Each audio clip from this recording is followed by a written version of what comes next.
A sellout crowd is on hand at County Stadium in Milwaukee, where today an NFC Central Division showdown takes place between the Detroit Lions and the Green Bay Packers. Both teams tied for second place behind the Minnesota Vikings. And as we begin the second half of the season, each of these teams beginning to think about the wild card berth. And a pleasant good afternoon, everybody. Alongside the future Hall of Famer Anthony Munoz, I'm Tom Brenneman. And well, Anthony, to no one's surprise, whenever the Detroit Lions are playing football, the main attraction is Barry Sanders. Well, when you watch him run, you notice his speed, his balance, not to mention his exceptional lateral quickness. With that, he makes a lot of guys miss. And with that style of running, here's a guy that's touched the ball 561 times, 2 years without a fumble. That is almost unbelievable. Well, the Green Bay Packers, they do know a thing or two about defense. In fact, this season, Anthony, ranked #1 in the entire NFL. Not only #1 in the NFL, but #2 against the run. Talking to Coach Holmgren, he says, in order to tackle Barry Sanders, a lot of times you plant your feet, you bend over, you tackle a guy.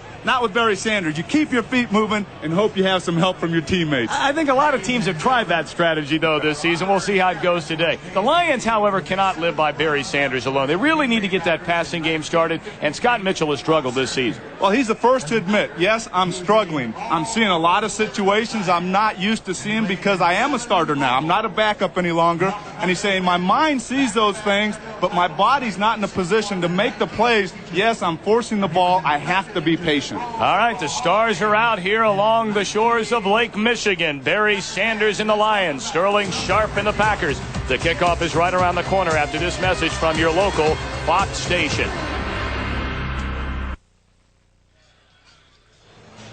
A lovely fall afternoon in Milwaukee, Wisconsin. A sellout crowd on hand at County Stadium. 51 degrees. The wind could be a factor, gusting anywhere from 15 to 20 miles an hour. The Packers and the Lions getting together here in the NFC Central Division. Both teams at 4-4 and chasing Minnesota. The Packers have won the toss. Corey Harris, number 30, and Marcus Wilson, number 29, will receive. The head man for the Lions, Wayne Fonts. He's taken Central Division titles for this team 2 of the last 3 years. And Mike Holmgren, meanwhile, 9-7 in each of his first 2 years, trying to get this Packer team rolling. Some big games coming up. Showdowns with Buffalo and Dallas on the horizon. We're underway in Milwaukee. This is Corey Harris. Out across at 20. And he reaches a 35 before being dragged down by number 26, Eric Lynch, along with Scott Kowalkowski. Brett Favre, in this his 4th season out of Southern Mississippi. He's cut way back on the interceptions from a year ago. Up front, Guy McIntyre returned a week ago when they rushed for 223 yards against Chicago. And, of course, Reggie Cobb, Edgar Bennett in the backfield. The All-Pro Sterling Sharp alongside Robert Brooks. Ed West is the Packer tight end. 1st and 10, ball at the 35. Edgar Bennett out close to the 40, a pickup of nearly 4. It'll bring up 2nd down at 6. As we look at the Lion defense here, led by this defensive front, Kelvin Pritchett, number 94, Dan Owens starting for Mark Spindler and Robert Forshea over at the other defensive end. The linebackers, a good crew, led by Mike Johnson and Chris Spillman in the middle, Thomas and Scroggins on the outside. The secondary, Benny Blades, Willie Clay, Milton Mack starting for Ryan McNeil, and Robert Massey on the other corner. 2nd down, far to the air, and it's dropped by Bennett. Been a big problem with this Green Bay offense this season, dropped passes.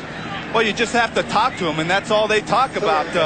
We have opportunities, but we cannot afford to drop passes, make mistakes, and no different today. Big ball game for both teams. They cannot afford, if you're watching a tennis match, to have the unforced errors. If the guy's wide open, make the catch and get the yardage. 4 receivers into the game for Mike Holmgren's team. You see they've struggled on their first possession each and every game this season. 3rd and 6. Barr fires, right through the hands of Sterling Sharp. And Sharp has dropped a number of passes this season. Well, once again, you look at their type of offense, and Brett Favre, he's coming along. Mike Holmgren says this guy is making strides, and when you have plays like that where the receivers drop the ball, it doesn't help Brett Favre that much as he's trying to get into a rhythm, trying to get into a groove. Hendrick, first-year pro out of Notre Dame, will punt it away to Mel Gray.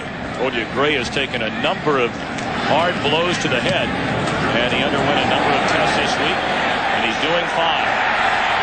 Oh, did he take a hit there? Nearly lost the football.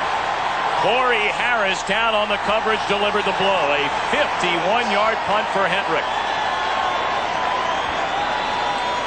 Well, I tell you, as you mentioned, he has been hit quite a bit. They've gone through all the tests this week to make sure that he's okay. Right there, he shields his eyes from the sun. It's a long punt, but he doesn't fair catch it, and Harris makes a nice hit on Mel Gray. So here we go, this vaunted Green Bay defense against Barry Sanders and the high-charged rushing offense of the Lions. Sanders tried to cut it back, no room to run. Bryce Pop on the stop. Scott Mitchell, a first-year starter, backed up Dan Marino in Miami for 4 years. Told you in the pregame show, for the first time this season, he is wearing contact lenses up front. None of the five has missed a snap this season, led by the All-Pro Lomas Brown. You know about Barry Sanders on pace to rush for 2,000 yards. The trio of Moore, Perriman, and Matthews. The tight end is Ron Hall.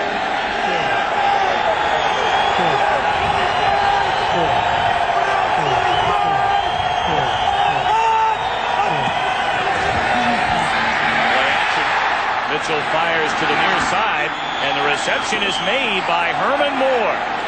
Out to the 33 and a first down for Detroit.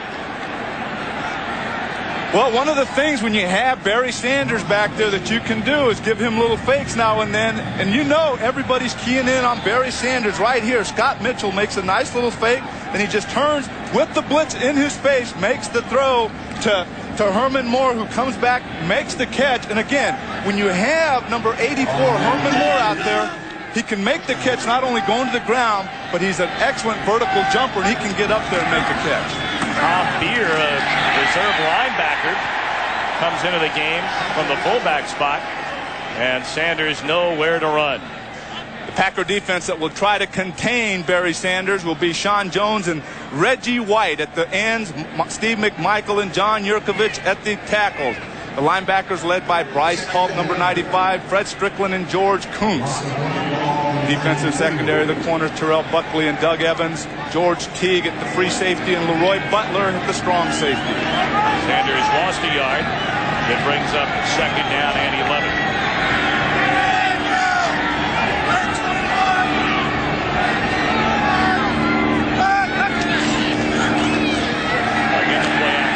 Mitchell far side overthrows Aubrey Matthews.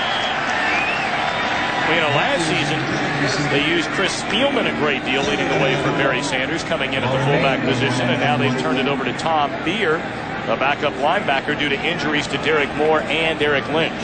Well, here's a guy, rookie linebacker, who probably is just looking for somewhere to play. He knows with all these excellent linebackers that he might not get into the game. So it might have been a case where Coach Fonz goes to the locker room and he raises his hand. He's changed his number. He's going to be back there in that backfield. Four receivers set. Our first look at the rookie Johnny Morton out of USC, number 87. Third and 11, and the whistles blow. Flags come down. Early movement. It may have been the right guard, Doug Weidel. Well, he might have set a little quick. Ball start. Number 67 on the offense prior to this snap. That's a 5-yard penalty. Still third down. Tom, in the opening, we talked about this Packer defense. Of course, when I look at their defense, I think about their pass rush. You have Reggie White, Sean Jones, Bryce Pulp, who comes down. He puts his hand down as a rushing defensive end. And what you might see from this Packer defense, and what the Lions think they might do, is try to crowd the line of scrimmage. Therefore, make them force the Lions to throw the ball. So far, right now, they've been doing it basically with their front four. Third down, 16 for Detroit. They need to get to the 42. Good protection. Mitchell short on the throw to Herman Moore. So Detroit will have to punt it away. Well, he had Johnny Morton about the 35-yard line, had Herman Moore about the 41, and the ball fell right in between the two. So it was hard to tell who he was throwing it to, but he didn't get it to who he might have been thinking that he wanted to throw it to. It just fell right between the two. Been an outstanding season for the former Houston Oiler, Greg Montgomery. Robert Brooks, we saw him return one for a touchdown against the Rams at Lambeau Field 3 weeks ago.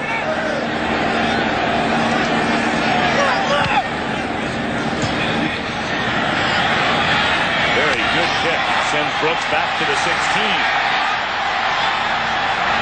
Stops, starts, and he's out to the 24. A 58-yard punt. Van Malone made the stop.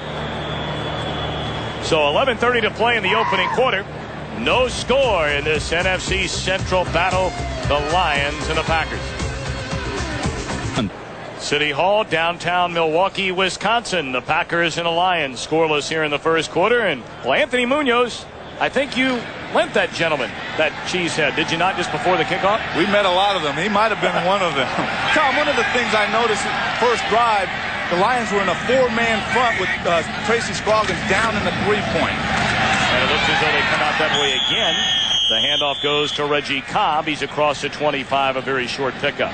When you talk about the Lion defense, the first thing that comes to your mind is they're known as a three defensive line front.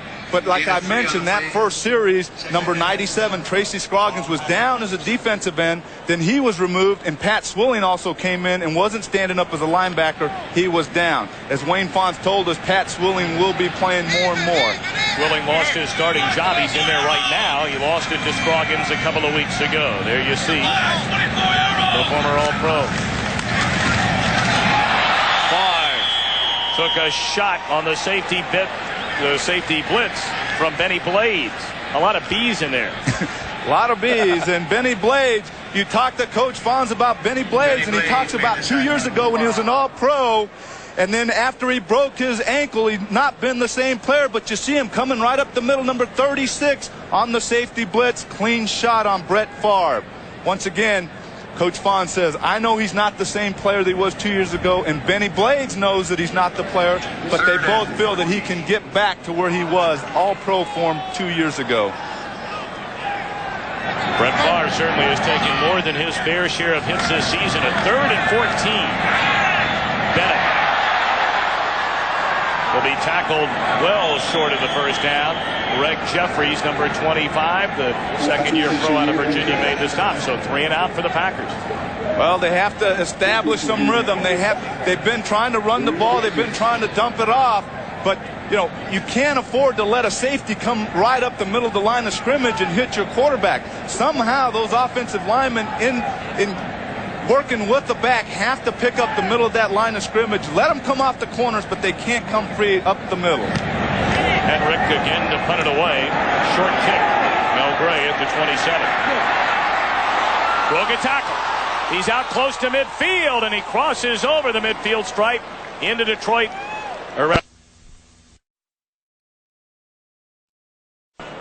44-yard punt, 23-yard return for the NFL's all-time leader, Mel Gray. Tonight on Fox, Joe Pesci is a New York lawyer trying to win a murder case. He'll be in the outrageous comedy My Cousin Vinny, the Fox Tuesday night movie at 8 Eastern, 7 Central. Scoreless game in Milwaukee, 1st and 10 for the Lions. In Packer territory at the 49. Barry Sanders. Not much running room against this terrific Packer defense. Well, just before that carry there, he had 2 carries, no yards. But that doesn't matter with the Barry Sanders. You have to keep feeding them the ball. A lot of offenses, if their back carries the ball 2, 3, 4 times and doesn't get in the yards, they have a tendency to go away from the guy. But with this Lion offense, you cannot afford to go away from Barry Sanders because he does get stronger as the game goes on. And they've tried to mix it up. Little play action pass, run Barry Sanders. They got to keep feeding Barry. 3 receivers into the game for the Lions. And Mitchell to throw. Way off the mark, trying to hit Sanders coming out of the backfield. Barry Sanders, of course, trying to become just the 3rd rusher in NFL history to eclipse the 2,000 yards rushing mark in a season. Eric Dickerson, of course, for the Rams back in '84, and the Juice, O.J. Simpson, back with Buffalo.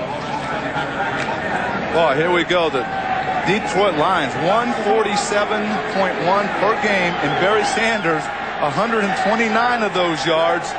That is an amazing stat. I mean, that just goes to show you how important Barry Sanders is for this offense. Flags come down. There were bodies moving. Of course, the Packers and Sean Jones pointing at the guys in the white jerseys, and the Lions are saying, no, it's the guys in the green. The offense gets charged. And Sean Jones, I think, was right on that one. Those defensive players are usually right once in a while.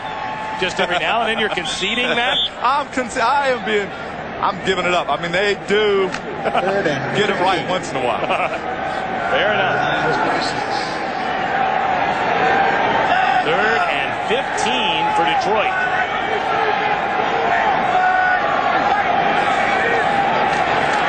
Mitchell throws on the seat of his pants. Reception made by Herman Moore. He needed to get just to the other side of the 40, closer to the 39. They'll probably have to measure for the first down. Well, not a real good throw, but Herman Moore makes a nice catch as he's going to the turf. Ball thrown a little bit low, a little bit behind him, but Herman Moore makes a nice catch, and it's close to that first down as they bring the chains out to measure it. Well, Moore is on pace to set career highs in receptions and yards, and he's that much short.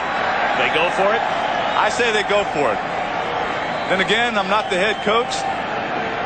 Well, and I happen to pick it right this time, one of the few. They're bringing in the big bodies.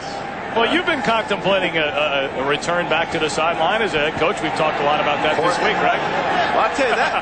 I'd give it a shot. I mean, might last a week or two, but see how it goes. All right, 4th and inches. Derek Moore, number 31, is checked in, along with the extra tight end, Rodney Holman, and the backup linebacker, number 48, Tom Beer. Well, they have it. I think they have it as Gilbert Brown, 93, makes contact. I don't think they have to go for it. Nope. First down, Detroit. Encroachment. Right in the middle of the line of scrimmage right here, you'll see one of the big guys coming right across just a little soon. Gilbert Brown, who has been playing really well for this Packer defense.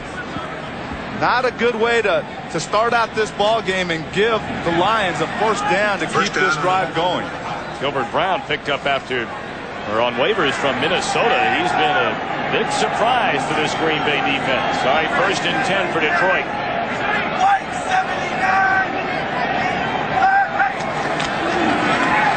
Mitchell to the corner, leaping, and did he get it? No, they're saying incomplete. Brett Perriman climbing into the air. The coverage by number 33, Doug Evans. Now, there was no question about that throw there. That was a super throw by Scott Mitchell, and Brett Perriman just about comes down with the ball. You see him go back, he takes the quick set, and then he throws, lays it up there nicely, and it appears that he has a catch. But Doug Evans strips the ball. Right here you see, makes the catch, comes down, and then all of a sudden it's stripped away by Doug Evans. Of course, the Lions caught a couple of breaks from the officials in their overtime win over the Giants last week, both with Herman Moore making receptions.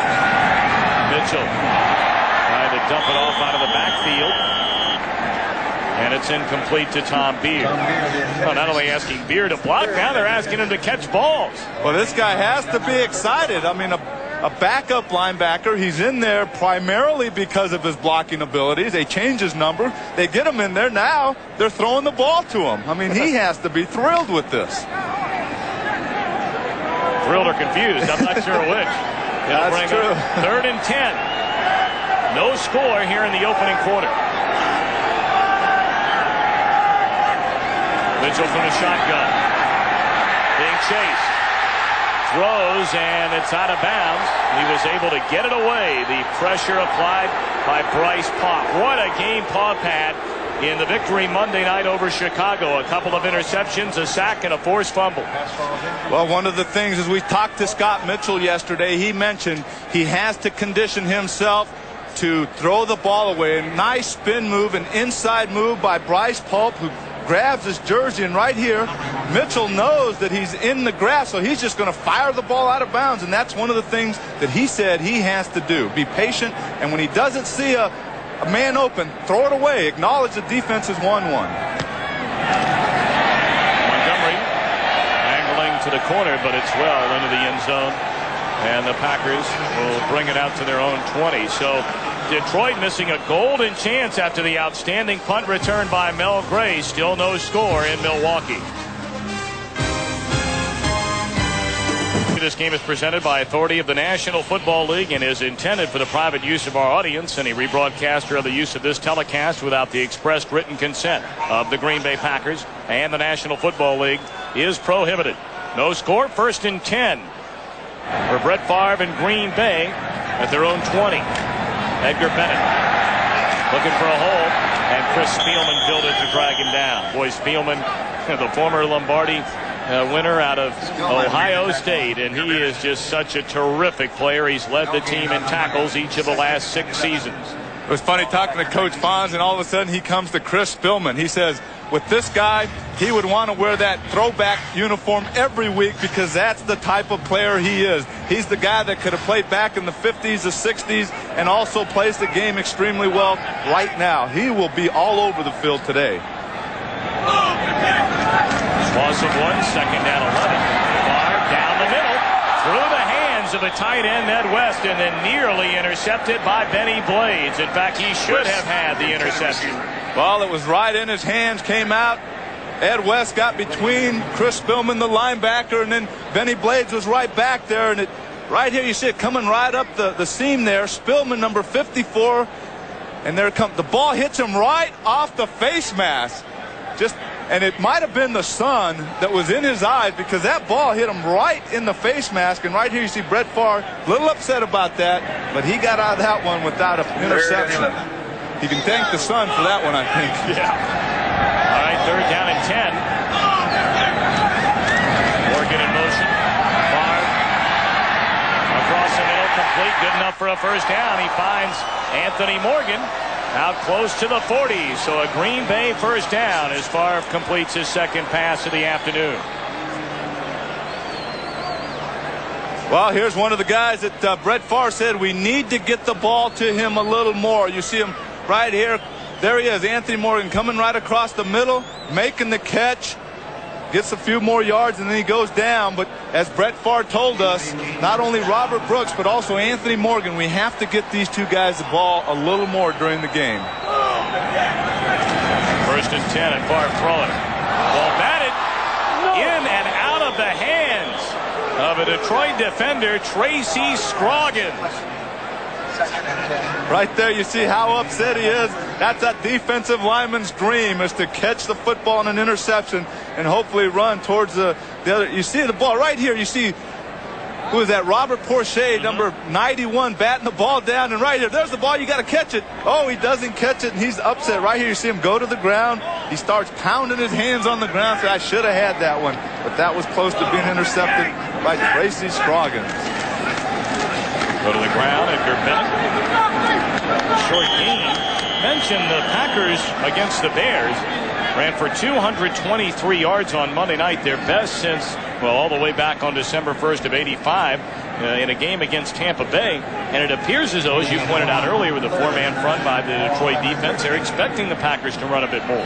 Well, when you see the defense bring a couple more guys up towards the line of scrimmage, that's basically what they're saying. We're going to force you to pass the ball. You're not going to run on us. And so far right now, the Packers have not been able to run the ball effectively. They've been trying to put it up. 3rd and 9. Play clock down to 1. Favre just did get it off. Quick hitter. Again, Anthony Morgan well short of the 1st down, and was tackle made by Robert Massey. So again, Green Bay will have to punt. It's been a disappointing season, hasn't it, Anthony, as far as the offense is concerned with the Packers? It really has, especially when you're sitting as an offensive player and you see that your defense is ranked #1 in the league. At times you have the feeling, well, we're not carrying our end of the load, and you might put a little more pressure on yourself. You might press a little more in trying to make big plays, trying to get things accomplished. Mel Gray, a terrific return of 23 yards a short while ago. Beautiful punt. Let's see if they can cover it. You betcha. All the way down inside the 5. 50-yard boot by Hendrick. No score from Milwaukee still in the opening quarter. You're watching Fox NFL Sunday. Yes, defense. They've had a few good ones in Green Bay. Ray Nitschke, boy, I tell you, how would you like to be sitting there as an offensive lineman looking at his eyes? Detroit starts from its own 5. Sanders. And there is the Green Bay defense. Reggie White along with Sean Jones and Bryce Pop waiting. Again, going back, we talked about the Packer offense. Of course, we talked about their defense, the #1 defense in the NFL. Right here, 12.9 points per game, and they are #2 against the run, something that the Lions have not been able to do as we go about 4 minutes left in this first quarter. Barry Sanders, 4 carries, -1 yard rushing.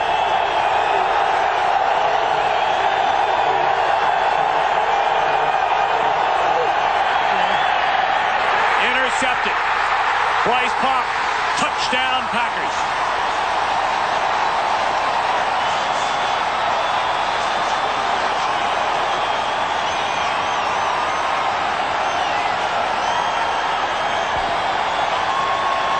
Pop, his 3rd interception in the last game and a quarter.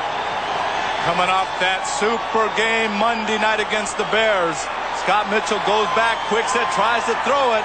But right there, Bryce Pop makes the catch, has enough football sense to get up, not having any offensive player around him, and he scampers into the end zone for a touchdown. 10 yards for Bryce Pop.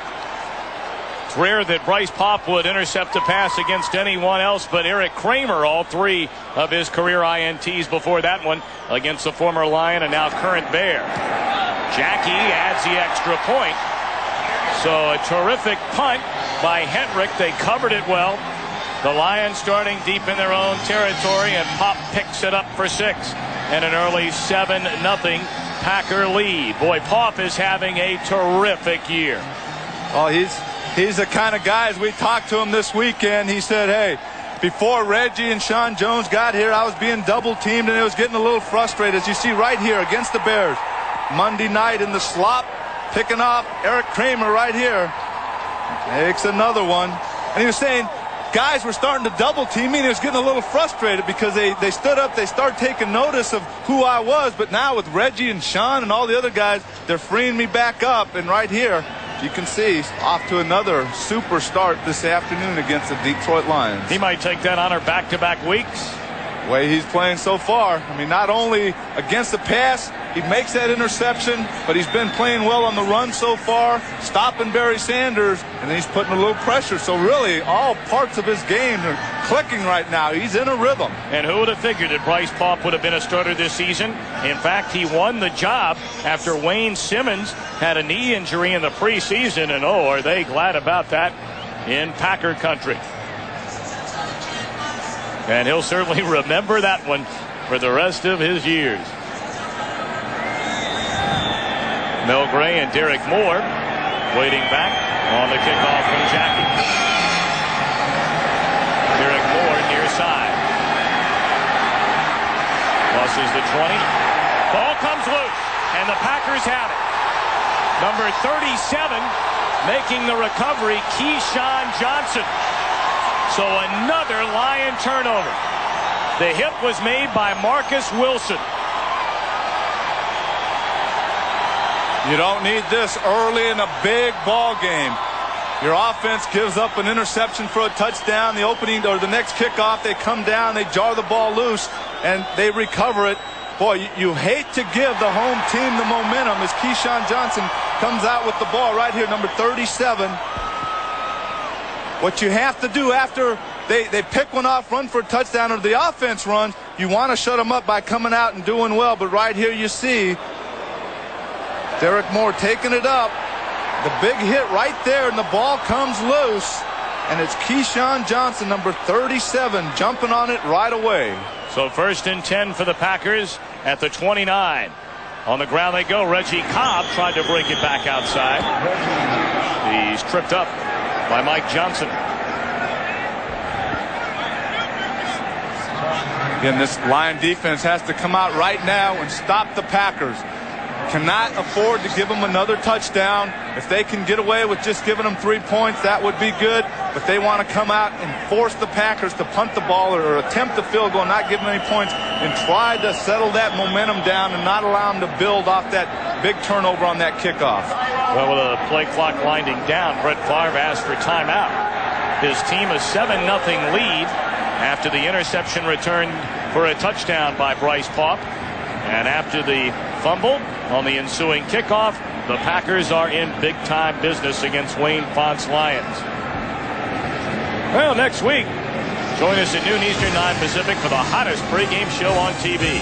Then, except in Boston and Green Bay, it's a Fox NFL doubleheader when Chicago takes on Miami, followed at 4 Eastern for the game of the year when the Dallas Cowboys take on the 49ers.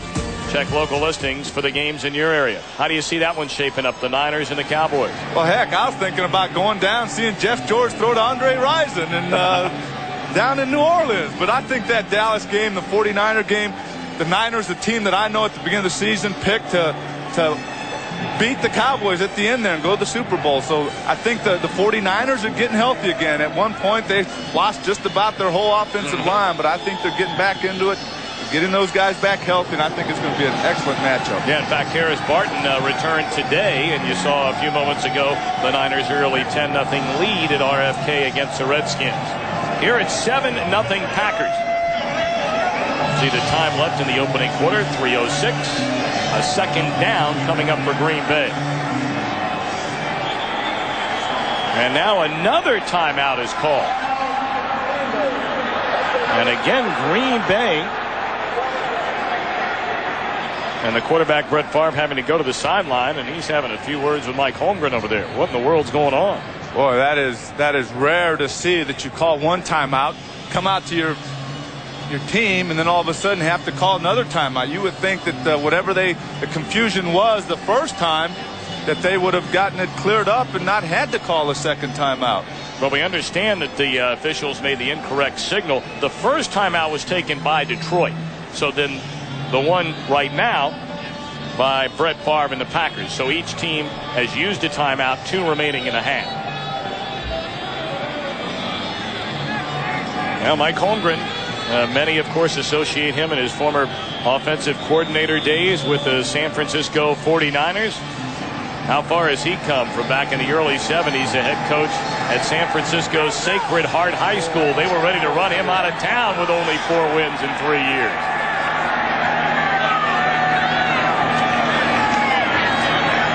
Swinging out to Sharp.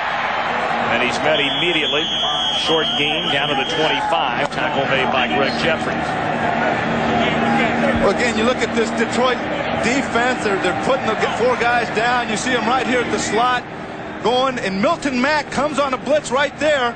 And Favre reads it and throws it quickly to Sterling Sharp. Again, Detroit's bringing a lot of people up. They're blitzing, forcing Brett Favre to throw the ball quickly as he does right there to Sterling Sharp. Sharp, his 46th reception of the season, and you see well behind his last 2 years when he set NFL record. 3rd and 7. They'll get the first down. Edgar Bennett close to the 15. Boy, what a valuable player Edgar Bennett is anywhere he plays. Well, what the Packers are saying right now is that Chris Spillman plays the run extremely well, but we're going to put him one-on-one right here with as he comes out of the picture, one-on-one with Edgar Bennett. and he cannot stay with them on that play, so they complete the pass to him. But once again, smart on the Packers side of the ball. They're going to put their running back one-on-one with Chris Spillman. 1st and 10. Ball at the 17. Bennett cuts it back. Inside the 10, down to the 9. Nice read by Edgar Bennett. Ken Rutgers had a block on Tracy Scroggins, taking him to the outside, and Scroggins trying to maintain that outside position, and Edgar Bennett makes a nice cut. Right here, you see him right up the middle. Frank Winters making a nice block, and you see big number 75. He stays hooked on with Tracy Scroggins, so that gives the running back a chance to make a cut, and Edgar Bennett does a nice job of stretching it at the last second, taking it up, and he makes a nice play there. 2nd down and short. Not enough to get there. Carried by Reggie Cobb. Now, many believe that Cobb still has the tools to be a 1,000-yard rusher. Packers haven't had one of those since Turdell Middleton 15 years ago back in '78. It's been a while. It really has, and I know the last time we did the Packers about 3 weeks ago, Reggie was off to a pretty slow start. He wasn't playing the way they thought he was supposed to play, or the way they wanted him to play after picking him up in the offseason. But talking to Coach Holmgren, he's saying he's coming along. He's playing better every week, and that's good for our offense. Big play for the Detroit defense. 3rd and 6. Barr just had to dump it off. Boy, that's an odd call. Pressure by Broderick Thomas and Milton Mack. Well, the smart thing about that, he did throw it away. He felt the pressure, as you said. He tried a little reverse to Sterling Sharp to start the play off with. When you have a guy of Sterling Sharp's caliber and you fake a run to him, you hope that it's going to suck a lot of the defenders his way. But right then, they had a blitz coming off that right side with Milton Mack and Broderick Thomas. Brett Favre didn't have a chance to throw that ball anywhere but down into the ground. Ball spotted at the 20. Hendrick, the holder for Chris Jackie. A 30-yard field goal attempt. And it is good. So after the fumble, Green Bay able to cash in with 3 points, and with 22 seconds left in the opening quarter, it's a 10-0 Packer lead. Well, Chris Jackie making the kick, but as we know, it starts off right here in the middle with the big guy snapping the ball, the holder putting it down, getting those laces away from the kicker, and then Chris Jackie making the kick. So a lot of times people look at the kicker and say, oh, he's either making it or not making it, but you have to take into consideration where it all begins. That's with the center snapping the ball, the holder putting it down, and then the kicker making sure he gets it through the uprights. Well, Detroit needs to get something going offensively, don't they, Anthony? Well, they really do, and we've seen they've come out. The Packers, again, have stopped the run. They've not allowed Barry Sanders so far to get going. So therefore, they're saying, we're going to stop your run. We're going to force you to pass the ball. And that's what they've done. The Lions have tried to pass the ball. But once again, Scott Mitchell, right here, you see 4 rushes, -1 yard. Not a good start, but he will be around as the game goes on. You better believe that -1 is going to turn into some positive yardage. But one thing, getting back to Scott Mitchell, he's been throwing the ball. He hasn't been looking really sharp yet.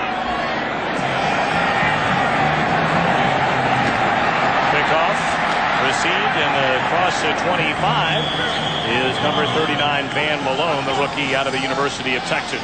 That's where the Lions will put it in play.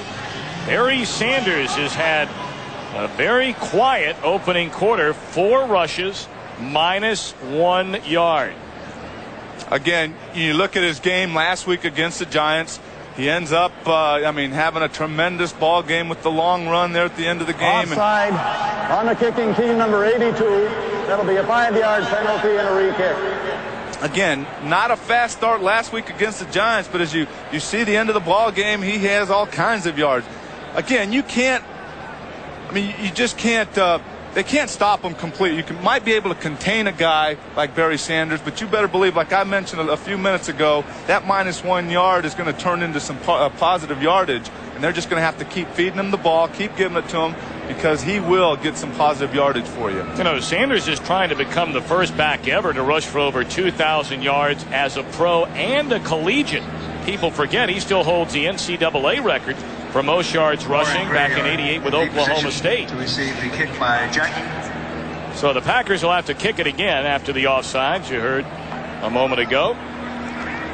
And again, Tom, you have to look at his last 5 games against the Packers. He's only gone over 100 yards one of the last 5 games against the Packers, the lowest being 42 yards. He's had a 38-yard game, a 75-yard game, an 85, and the one game he's gone over 114 yards. So the Packers have done a nice job defending Barry Sanders on the run. So Jackie backs up 5 yards, kicks it away. And receiving at the 25 is Eric Lynn. He brings it out to the 35, and that's where the Lions will put it in play.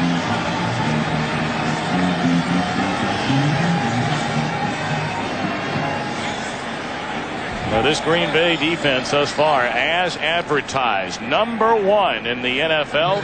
Anthony mentioned 2nd against the rush, 6th against the pass. And unlike that Detroit defense, the Packers have been doing a lot of it with just their front 4 guys and a little help from the linebackers, but they've been able to pressure the quarterback and stop Barry with the front 4. First down, Mitchell, complete.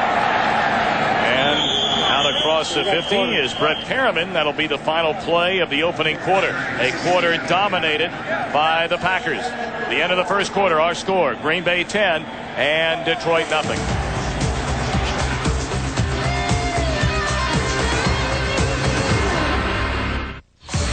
Turn back the clock in this rivalry to 1983. Eric Kippel's touchdown throw to Fred Scott tied it at 20, setting the stage for Eddie Murray.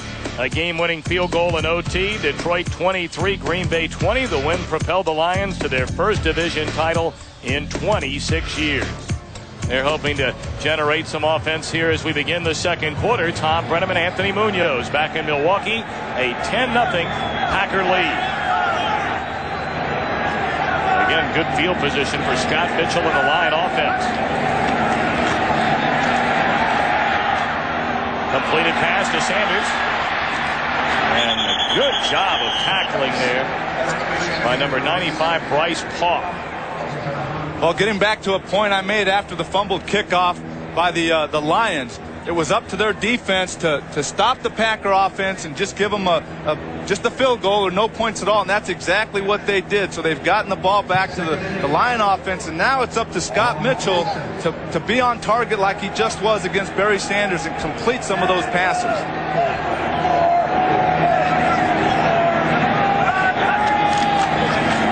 Sanders breaks it, cuts to the outside. He's across the 30, close to the 25. So the first big gain of the afternoon by Barry Sanders. Pushed out of bounds by George Teague. A 20-yard pickup for the man who wears that same number. And once again, that -1 didn't stay there that long. And he takes it, nice little crease there, takes it back to the inside. But again, we talked about in the opening his ability to move quickly from side to side and the explosion he has getting through the hole. And all of a sudden he's faced one-on-one with the defensive back. Not a good position for a defensive back to be in. First down and 10 at the Packer 28.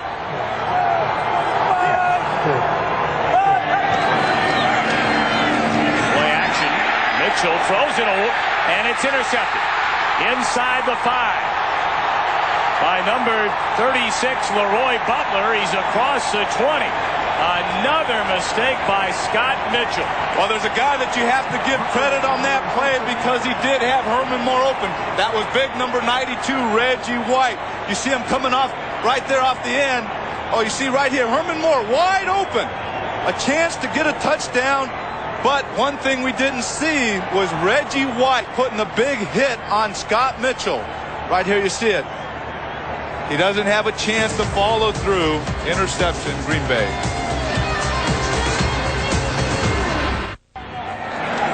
First and 10 for Green Bay.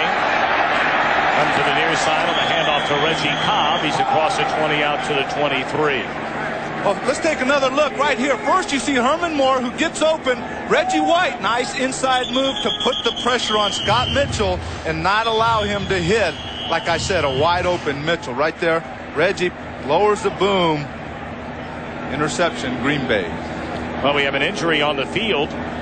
Number 51, Broderick Thomas, who is having an outstanding season for Detroit, is down. They're taking a look at him, and we'll hopefully have further information as to the nature of his injury when we return. The Packers are in front here in the second quarter, 10-0.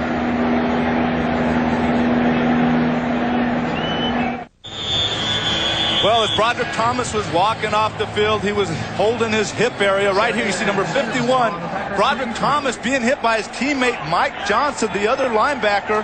He goes down. He's replaced by Antonio London. Second down for the Packers, and they dump it off. Out of the backfield once again, Edgar Bennett, and he's across the 30 for a first down. Well, let's send it back for a McDonald's update and go to our Hollywood studios and James Brown. Tom, the question is, how many weapons does San Francisco have? The answer, a lot, including Brent Jones' 69-yard pass reception from Steve Young. He takes it to pay dirt. 6 minutes left in the second quarter. Frisco on top of Washington, 10-0. Back to Tom. All right, JB, thank you very much. That is the same count we have here, 10-0. Broderick Thomas back into the game. First and 10 for Favre in the pack. Blitz coming. Favre picked it up and completes the pass to Robert Brooks. Maybe a little audibilizing there by Favre at the line of scrimmage. He saw that the Lions were bringing the blitz, bringing a few guys up to the line of scrimmage, therefore forcing him to take the quick drop, hit his wide receivers quickly. That's what the Lions are forcing Brett Favre to do. Change it up, make him think when he's under the center, and make him check off to other plays. All right, our Aflac NFL trivia question. Who holds the NFL record for most points in a quarter? I think we know the answer to that. Favre across the middle to the tight end, Ed West. Ball comes loose, and the Lions have it. That's completion to West, fumble and recovered by the Lions. It is Detroit football. Boy, West took a hit. Benny Blades makes a recovery. And so the first real break of the game for Detroit.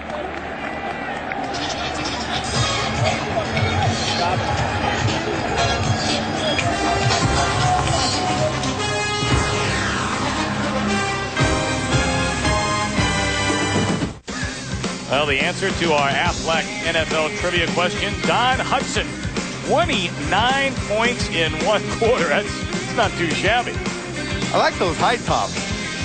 Well, you actually wore a helmet similar to that when you broke in out of Southern Cal in your Cincinnati Bengal days. I did have one bar on my helmet. Come on now. Give me a little credit.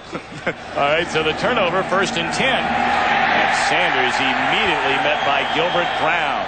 Number 93, the second-year pro out of Kansas.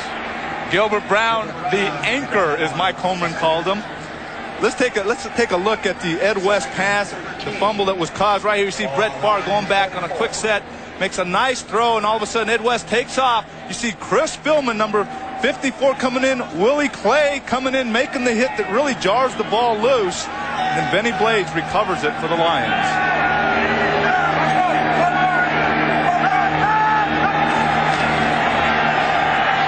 Mitchell completes the pass to the tight end Ron Hall, his first reception of the game. And it's a couple of yards short of a first down. Mitchell now 5 of 13, has already been intercepted twice.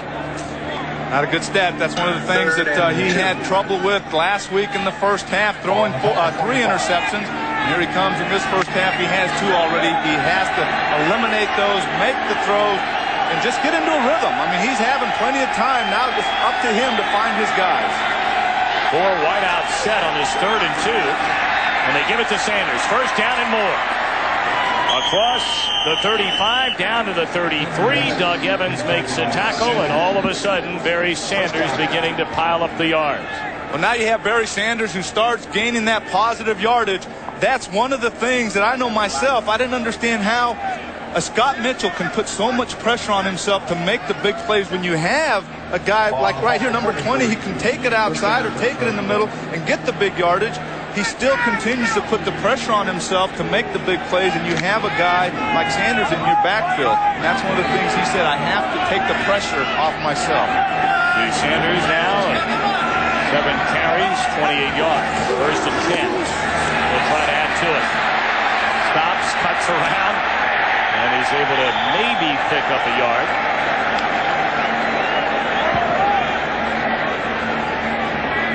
Thing about when Barry Sanders runs a football, you usually see 2 or 3 guys that have attempted to make the tackle, and they sit there on the ground as he changes direction. I see him going to the right side behind Dave Wydell and Reggie White right there. He said, I got him. No, I don't. He's laying there watching the end of that run by Barry Sanders. Sean Jones and Fred Strickland finally able to bring him down.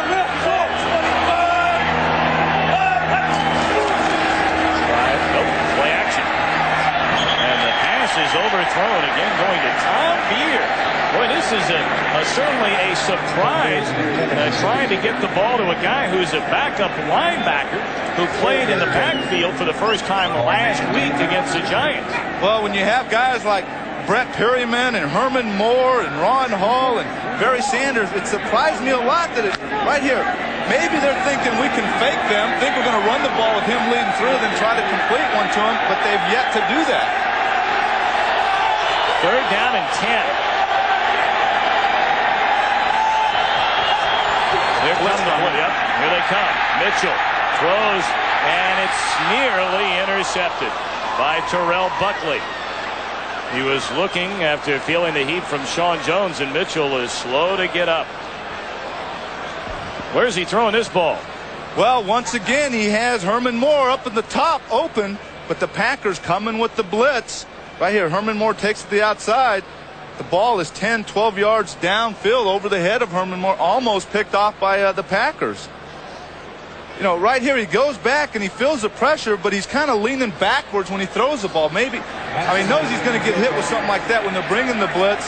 He has to throw the ball right here. Fred Schirmer, the defensive coordinator, really putting a lot of heat on Scott Mitchell. 51-yard attempt by Hansen. He's not booted one over 50 yards this season. Hit it pretty good. Off the bar, no good. Wow. He had plenty of distance. He hit it well. So Jason Hansen comes up empty, and the Lions are missing on numerous chances. They still trail 10-0. Well, we looked at when Chris Jackie made his field goal. Right here, you see the Lions attempting to make a field goal. The ball set down nicely. Hansen goes through, makes a kick, and there's plenty of leg in that one. Might have cleared it by 10 yards, but it hits the upright, and no good. Right here, he looks at the ball. He's saying, okay, baby, get in there. Gives it a little squat there. Maybe that'll help the ball get through. No, missed it. Attack the ball. Back to live action. Favre trying to get it to Sterling Sharp, and it was batted down by Milton Mack. Bring up a 2nd and 10 for Green Bay, leading 10-0 with 8:45 to play until halftime. Well, again, you mentioned the name Milton Mack, who started at that cornerback position, has been in there putting pressure, as blitzing from the secondary. He starts for Ryan McNeil. Ryan McNeil, the last couple of weeks, has gone out before the ball game, and he's run to see if his ankle can make it through the game, but both weeks he's not been able to play. Scott Mitchell is walking off the field. I'll tell you more about that in a minute. Coming out of the backfield is LaShawn Johnson, the rookie out of Northern Illinois.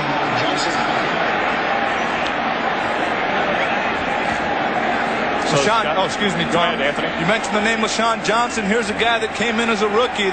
Early in the season, they wanted to get him into the flow of things, play him a little more.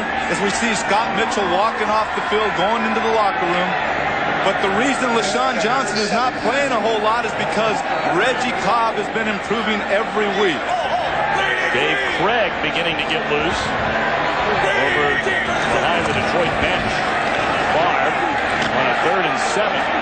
Unable to get the first down. Mike Johnson making the tackle, and again they went to LaShawn Johnson. 3 and out for Green Bay. Good job by the Lion defense, and as you mentioned, David Craig, who's been around for a long time, warming up, will probably come in for the Lions.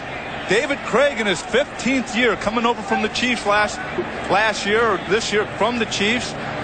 Here's a guy that's experienced, been around for a long time, and maybe that's the spark they need. I know last week Coach Fonz was close to pulling Scott Mitchell. Right here he has a chance to see what David Craig can do.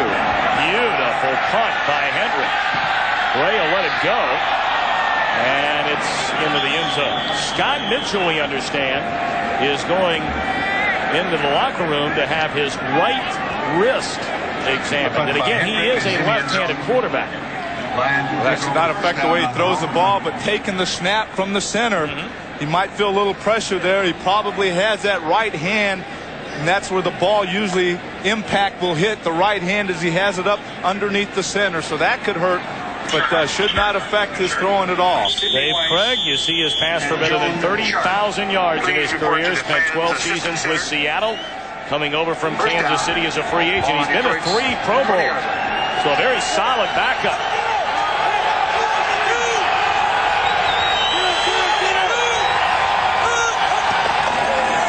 And the ball comes loose.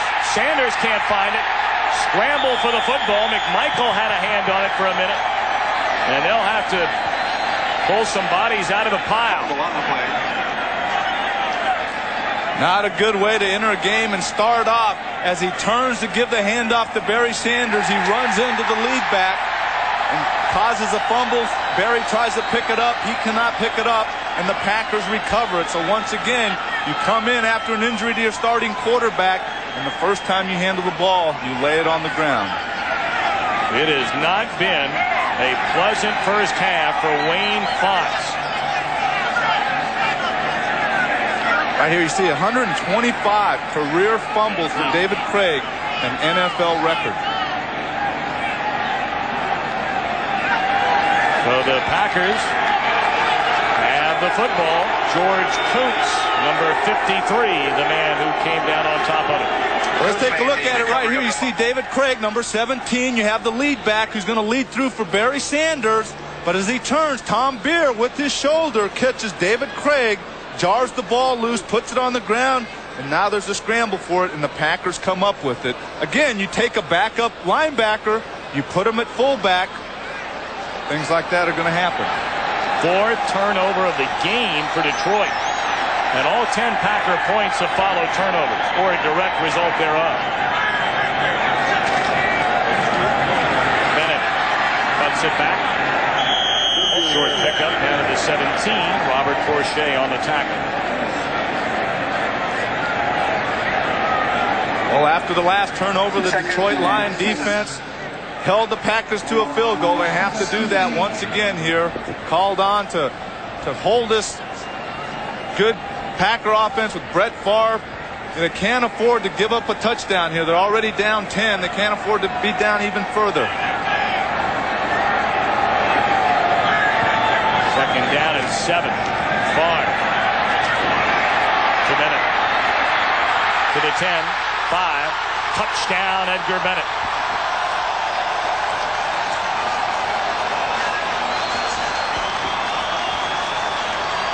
4 Detroit turnovers, and so far 16 Green Bay points.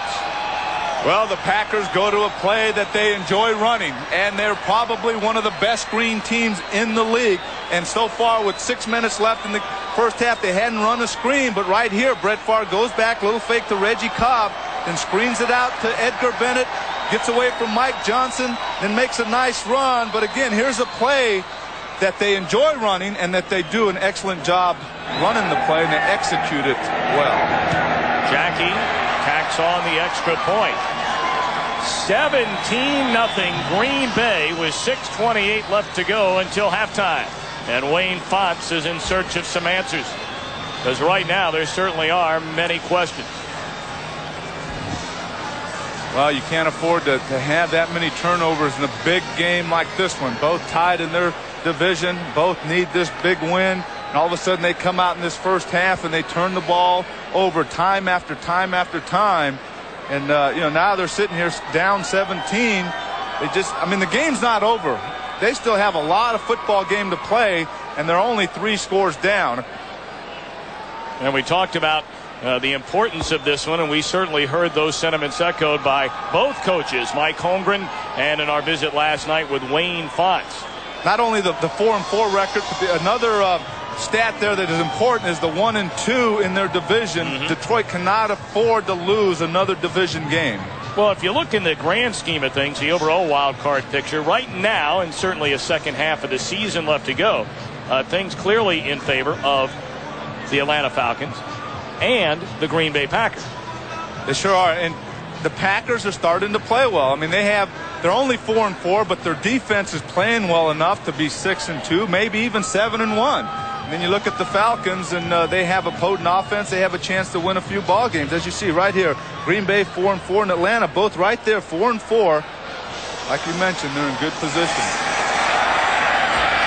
Kickoff taken by Eric Lynch, and he's out across the 35. Well, the River Wild, Silkwood, Kramer versus Kramer, and now Meryl Streep takes on her most challenging role ever as Bart Simpson's girlfriend. Boy, now that's a real catch.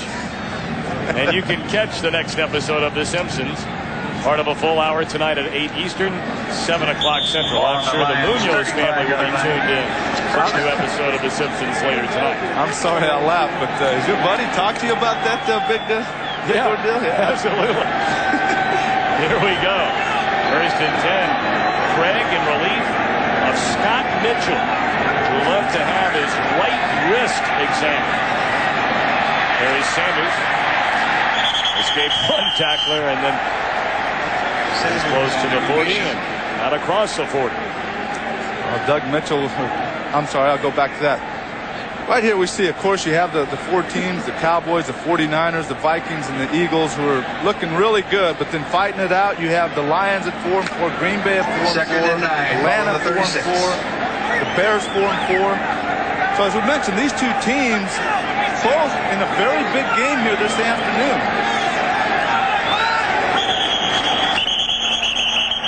Flags come down, the whistle blows.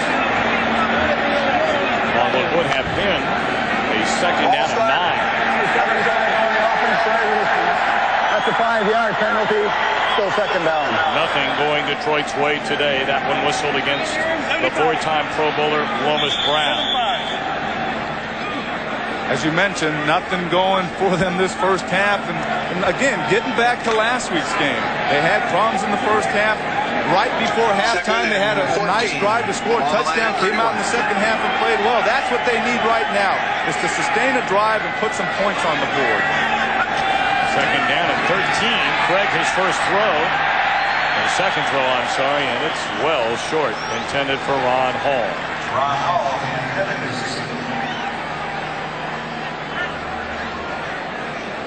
Well, the big story, turnovers, Anthony Munoz, and thus all 17 Packer points. Well, 4 turnovers, 17 points. You have to give that Packer defense a lot of credit. See Reggie White, he's being double teamed. That doesn't matter. He just kind of shrugs them aside and gets right in there to put pressure on David Craig. Third down and 13. And they hand it off. Sanders tripped up well short of the first down. Tackle made again by Gilbert Brown. Well, again, I referred to Gilbert Brown earlier as the anchor. Talking to Coach Holmgren, he said he's the type of guy you want to put him right there in the middle. Just anchor him down and let him clog up that middle and let the other guys make the plays. But he's been making the plays, and he has accepted that role of occupying 2-3 offensive linemen. But right here, he's making some good plays. So Green Bay will get it back. Under 5 minutes to play in the first half, and should get very good field position. Terrible punt by Montgomery. It hits a Packer, and then Corey Harris able to dive on top of it at his own 37. That was a very alert play by Corey Harris. He saw that it hit one of his teammates, and he jumped on the ball quickly and not allowed the Detroit Lions to recover the fumble. Actually, not a fumble, but it hit his own player. Right here you see it, number 24, Tim Houck. He's trying to block his man, but it hits him in the back of the leg, and right away, Corey Harris jumps on the ball. Very smart play on his part. So first and 10 with 4:45 to go here in the opening half. Green Bay, a 17-0 lead.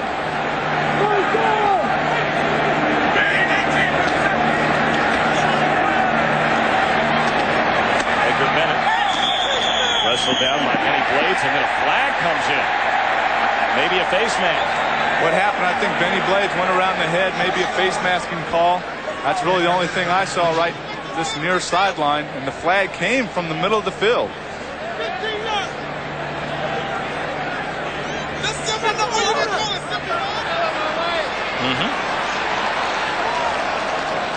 Benny Blades not real excited about that call, but he did go around the helmet right here. Benny Blades and Edgar Bennett, there he goes. He grabs the face mask. I mean, it's obvious right there. He did grab the face mask itself and yanked it. And that's 15 big ones. The official was right on top of that, made a nice call. So the ball spotted now at the Detroit 44-yard line.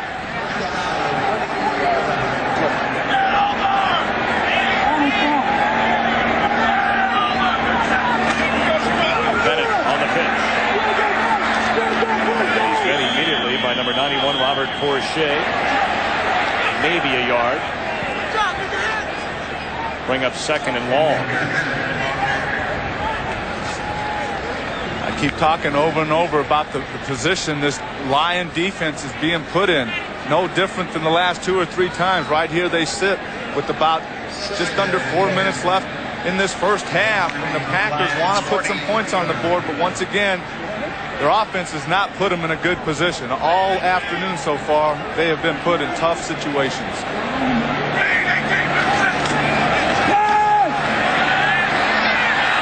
Great protection. Far. Hooking up with a tight end, Ed West, all the way down to the Lions' 24. Barb is hit on 11 of 17. That's a 20-yard pickup.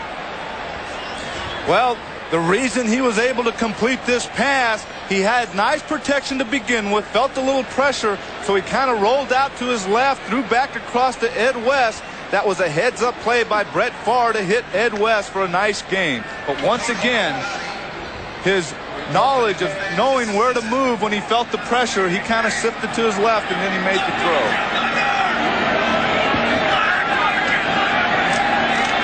Number 24, Sharp.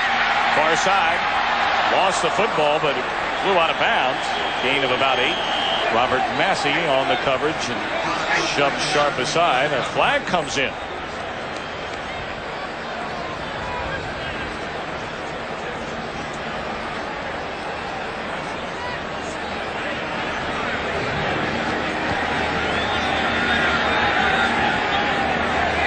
And another face mask call. Boy, I tell you. 5-yard face mask penalty. Number 40 on the defense. We'll assess that from the end of the run at the first down.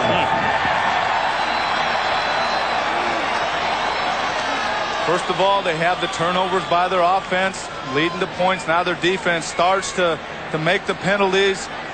You see right here, you see Mike Johnson's feet. Or right there, he's not really excited about it, so he kind of stomps on that flag, showing his frustration. First and 10 from the 11, far to the end zone, wide open. Robert Brooks, touchdown Packers.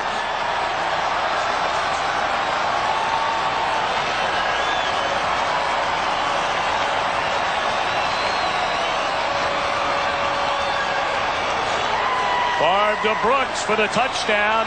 And now it's 23-0 Green Bay. Wow. Well, Brett Favre goes back and he sees Robert Brooks.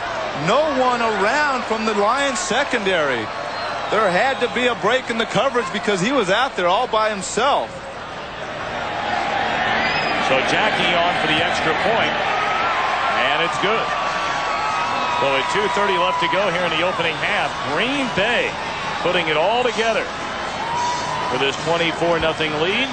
And it may have looked, Anthony, as though a couple of Lions ran into one another and knocked each other down on that coverage.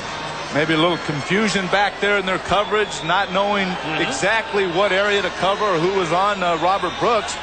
But whatever happened, Robert Brooks was wide open for the touchdown.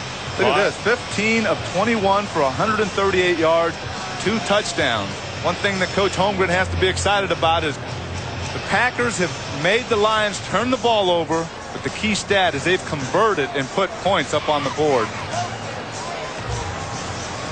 Let's look at Brett Favre as he goes back to throw this ball to Robert Brooks. He gets back there and he looks so comfortable just sitting back there, making the throw. knowing that he has him wide open. Then all of a sudden, yes, touchdown. But he's shown the last couple times he's thrown the ball that he's comfortable back there. He feels a little pressure. He'll just move out and then dump it off. And so he's really poised back there. And again, getting back to talking to Brett Favre and Coach Holmgren this weekend, they both thought that they were going in the right direction with the offense. Well, Favre certainly has cut down on the one real criticism of his play a year ago, and that was interception. You know, a year ago after 8 games, Favre had 11 TDs but 13 interceptions. Coming into the game today, 10 TDs, only 7 picked off. Milw breaks a tackle across midfield, one man to beat, and he is long gone.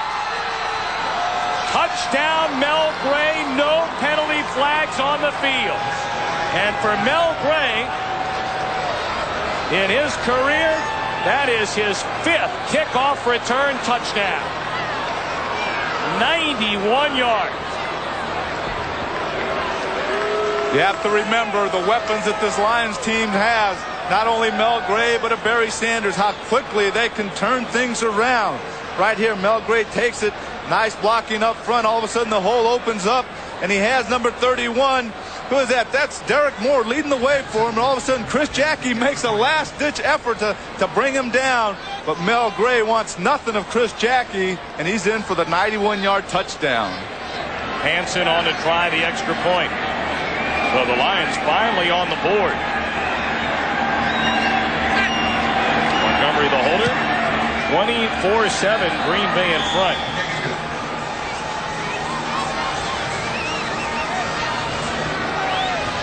Well, when you have as much talent as Milw running it back, it helps to have nice blocking, and that's what he gets right up front here. Derek Moore, big number 31, leading the way. You see Ty Halleck there chasing after making his block. And then you give him a crease, and then Milw is familiar with getting through those creases and taking it to the other end zone. He does that on this one, 91 yards for a touchdown. And for Milw, who of course is the all-time leader in kick return yardage in NFL history. That is his 8th return for a touchdown. And the next record he'll try and break in terms of returns, whether it be for a kickoff or a punt return touchdown, Ollie Matson had 9. That's 8 for Milw. 5 on kickoffs, 3 returning punts. Oh, is he something?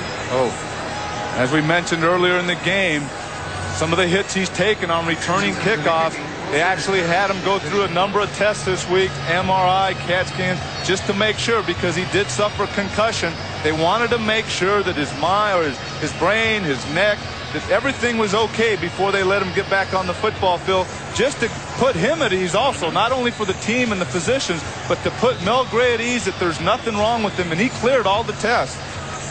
He goes out today and runs it back.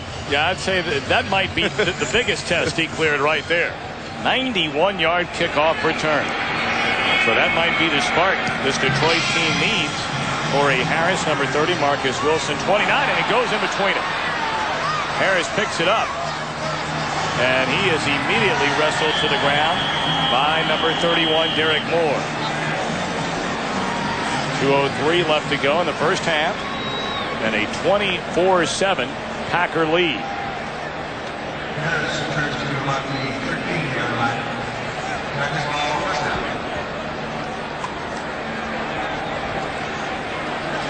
Well, you wonder what these two guys are thinking.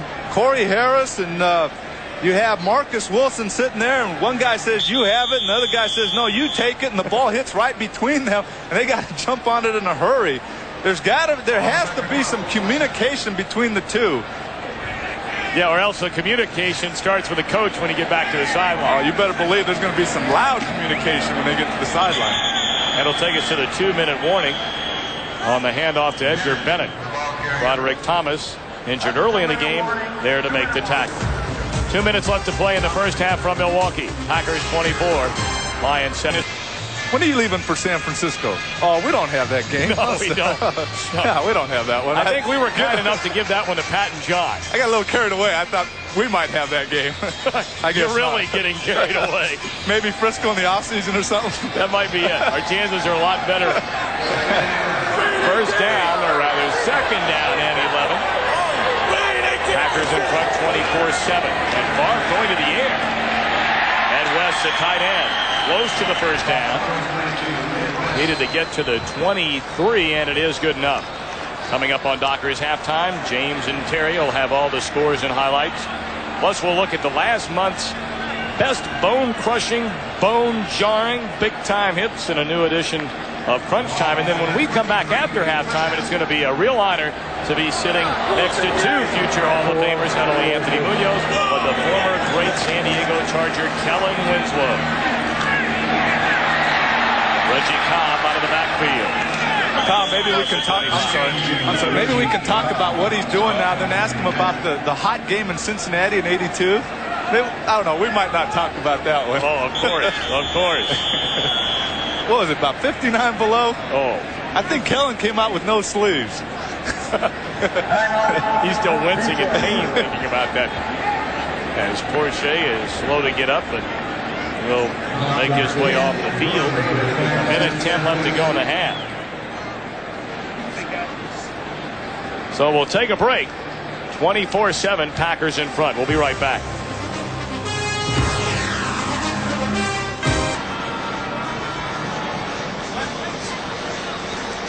We're back at Milwaukee, a 24-7 Green Bay lead. And a minute 10 left to go up until halftime.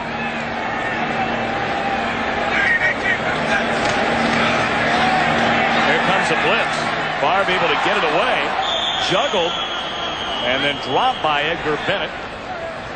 They brought the safety blitz again. Benny Blades charging in on Brett Favre. Tom, we saw Robert Porsche walk off the field after being banged up a little bit. Number 96, Shane Bonham, is now in at one of the defensive end positions. Bonham, a rookie out of Tennessee, and he'll head back to the sideline.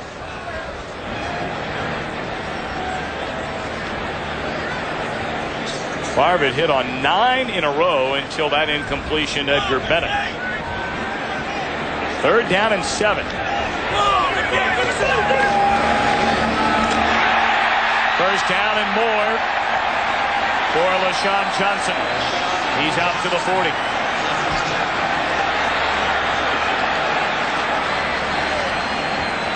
That hole opened up in a hurry for LaShawn Johnson right up the middle. You see right here LaShawn Johnson taking it up, and Guy McIntyre making the pull, but LaShawn Johnson takes it to the backside a little bit behind the block of Guy McIntyre. Boy, he hit that one in a hurry, and right there you saw the speed that the coaching staff and some of the players talk about. LaShawn Johnson a season ago led the NCAA in rushing. He was a 3rd-round pick. Got a lot of playing time earlier on, Anthony, and then maybe Mike Holmgren thought he was trying to, hand over too much responsibility to this rookie, and they've taken him back a little bit. But now today, a couple of rushes and a big one right there. Well, he keeps making runs like that. He'll be seeing more and more playing time. Better believe that. And it's nice to have two guys, LaShawn Johnson and a Reggie Cobb. You don't have to give it to one guy all the time and wear him down. They'll both be fresh. And if he, like I said, if he continues to make runs like that, very helpful for the Packer offense down the stretch. Like the trio you had for a while there in Cincinnati with James Brooks, Ickey Woods, and Stanley Wilson. Oh, that was fun to block for a trio like that. It made it a lot of fun to be an offensive lineman. Favre on a 1st and 10. Far side, and he overshoots Reggie Cobb. 48 seconds left until halftime. Fun little matchup to watch there. Broderick Thomas comes on a blitz, and I think it was number 32, Reggie Cobb, making the block on him. Former teammates down with the Tampa Bay Buccaneers. Excuse me, that was Edgar Bennett who blocked him. But anytime you see those running backs that are trying to block those linebackers, I know they're saying, get rid of that ball in a hurry. Right here you see him, Edgar Bennett blocking Broderick Thomas coming here. He stays in front of it, then all of a sudden, a little toss aside, but good balance by Edgar Bennett. Favre on a 2nd and 10. Rolling out. Still looking downfield. Fires. Pass is caught by Cobb at the 38. Clock continues to run. Favre trying to get him set to the line of scrimmage and just spike the ball. Now under 30 seconds left. Benny Blades is down on the field with an injury. And now the clock stops. 26 seconds left. They may tack on a few more.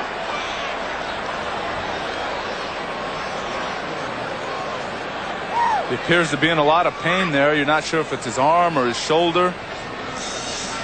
Let's take a look at Brett Favre and the nice job he did right here. He has Sterling Sharpe in front of him. Sterling was there open, but he saw Reggie Cobb a little further. Nice throw on the move, makes a completion. Right there, Benny Blades making the tackle, doesn't get up, comes up banged up a little bit. Anthony mentioned earlier that Blades, a Pro Bowler in '91, had a broken leg a season ago. Trying to get back to 100% this year, and it's been whether, still the leg or an ankle or sometimes a back, and right now they're looking at his arm or the wrist or something. Well, you see Benny Blades right here making the break on the ball. Reggie Cobb makes the catch, and it looks like a clean hit. Might have been a little bit of a stinger or a little shot to the shoulder there as he went in and made the tackle on Reggie Cobb. But talking to Coach Bonds, he said, here's a guy, Benny Blades, who's trying to get back to that Pro Bowl form. But one of the things that they've had to do with him is keep him out of practice, usually 1 or 2 days a week, because, like you said, of his lower back.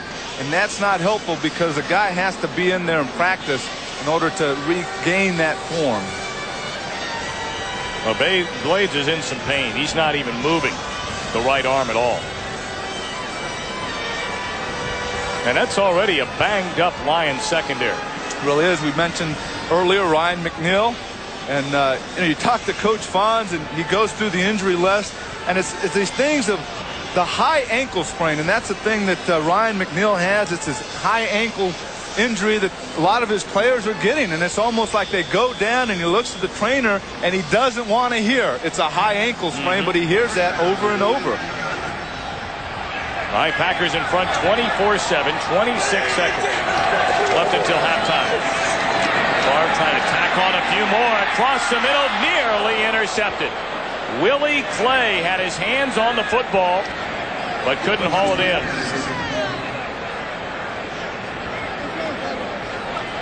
Well, Brett Favre trying to get it in there on the coverage. Makes a good throw, but Willie Clay makes a nice break on it. Favre trying to hit Robert Brooks, but again, like I said, Willie Clay nearly comes up with the interception. And Wayne Fonz told us Willie really should have a few more interceptions this year. He's had a few of those occur. Yeah, he's had a few drops, so he probably would have a few more.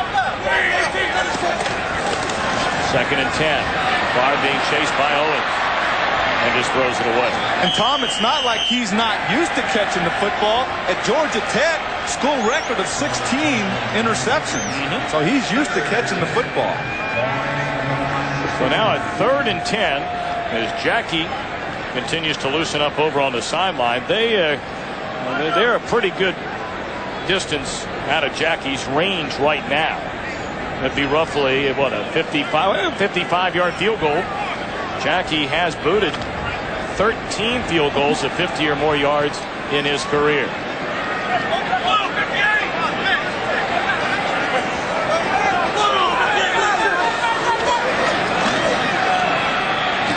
Complete and a first down to Terry Mickens, a rookie out of Florida A&M. Well, the one thing that the Packers are doing offensively with Brett Favre, he doesn't have one guy that he's going to every play. He's spreading the ball around, hitting Sterling Sharpe, Robert Brooks, Terry Mickens, throwing to Ed West over the middle. I mean, he's using everyone. Edgar Bennett. After this first half, they won't have guys in the locker room saying, hey, I'm not getting the ball, because he's spreading it around. And that is a commonly heard complaint from guys on the offensive side of the football. All right, 11 seconds left. 1st and 10 from the 28. Favre looking for the end zone. Touchdown, Robert Brooks.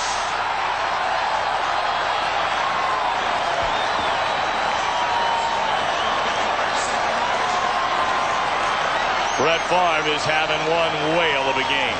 I would say he is making some nice progress running this Packer offense. At least this first half, he showed that he is, as Coach Holmgren said, coming along. And he's thrown to 8 different players. 8 guys. I mean, that's rare. Usually you have 1 or 2, maybe 3. But Robert Brooks right here getting behind Mike Johnson makes the catch for a nice touchdown. Nice little spike behind the back. Yep, Brooks' 2nd touchdown of the game. Jackie nails the extra point. So Green Bay marches down the field, and with 6 seconds left, Favre hooks up with Robert Brooks for the touchdown. 31 points for Green Bay today. And we have said very little about Barry Sanders.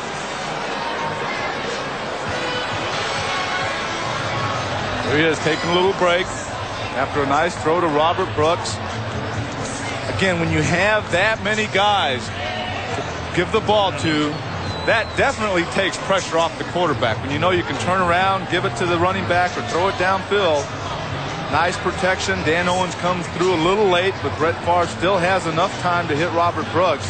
And you talk about relieving the pressure off your quarterback. The Packers are doing that now. What in the world is Mike Johnson doing covering Robert Brooks? I mean, there's probably a zone in the back, which clearly Tardy getting to, but that's not a matchup the Lions are going to win. No, I'd say 9 out of 10, maybe 10 out of 10 times. He was back there pretty deep, but there was no one behind him. Right. I mean, if it's a zone, you have to have the guys coming in. You saw Willie Clay come in late, but there's nobody. You can't expect to have your linebacker covering a wide receiver. They're just not going to match up that well. Go 88 yards in 10 plays in 2 minutes and 8 seconds. And bringing it back, Eric Lynch tackled at the 40, and still 1 second left until halftime. Well, if you're Wayne Fontes, Anthony Munoz, what are you going to say to your club at halftime? You're down 31-7. Well, I think the one thing I look at if I'm the head coach and it sticks out are the turnovers. I mean, the turnovers. You can't afford to turn the ball over and expect your defense to hold an offense that's on a roll right now. And they're just putting too much pressure on that defense. They have to eliminate the turnovers. Scott Mitchell again left the game. They were going to examine his right wrist. Dave Craig on in relief, and he'll just go down on a knee and stop the bleeding for the time being. They are fired up about the green and gold here in Milwaukee. The end of the first half. Green Bay 31, Detroit 7. Stay tuned for the Dockers halftime with JB and Terry after this message from your local Fox station. Been recognized in the area for their activities both on and off the field. Well, we're set to begin the second half. Kellen Winslow will stay with us here for a little bit longer as Detroit will receive. And taking the kickoff is Van Malone, the rookie, and the numbers do not lie, Anthony Munoz, from the first half. Well, that's true, Tom. And you look at the way that the Packers have converted. First of all, the big number here, four turnovers, and then you look at the total yards. 238 for the Packers and 92 for the Lions. Again, I'm sure Wayne Fontes at halftime said, hey guys, we have to cut out the turnovers because the Packers have 17 points off those turnovers. Well, there's a man both of you saw a little bit of in a number of Pro Bowls, Reggie White. First and 10, and again, on in relief of Scott Mitchell is David Craig. Feeling the heat, Steve McMichael drags him down. Scott Mitchell, we understand, a broken bone in his right hand. Again, Mitchell broke a bone in the right hand, and here's the play in a moment where the injury occurred, and he will not return for the game today. Well, a guy that we've not been calling hardly any at all the first half. The first play of the second half comes through, and that's number 90, Steve McMichael, who came over from the Chicago Bears after playing a lot of years there. And Kellen, I'm sure you saw him quite a bit during Quite a bit. Lived in Chicago for a couple of years. Steve is a wild man here in Green Bay, just playing outstanding football in the latter part of his career. Kellen Winslow in the booth with us. Craig slipped as he threw, but makes the connection to Herman Moore. And let's take a look at the play in which Scott Mitchell was injured on. Well, he goes back, and right there you see Sean Jones hits him just after he throws the ball, and you can tell he's in pain. He kind of rolls over, grabbing that right hand that where the bone is broken in that right hand. So it'll be a third down after the completion to Herman Moore. 3rd and 8.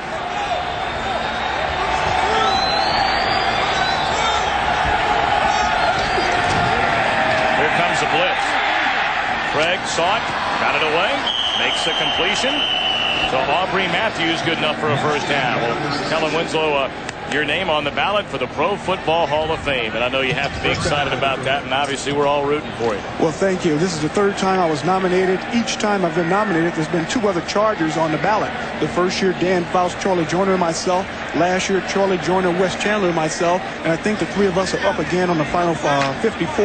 They'll cut it down to 15. We'll see the day before the Super Bowl. I don't think either one of you two have much to worry about. One day. You'll get One there. day. You will get there.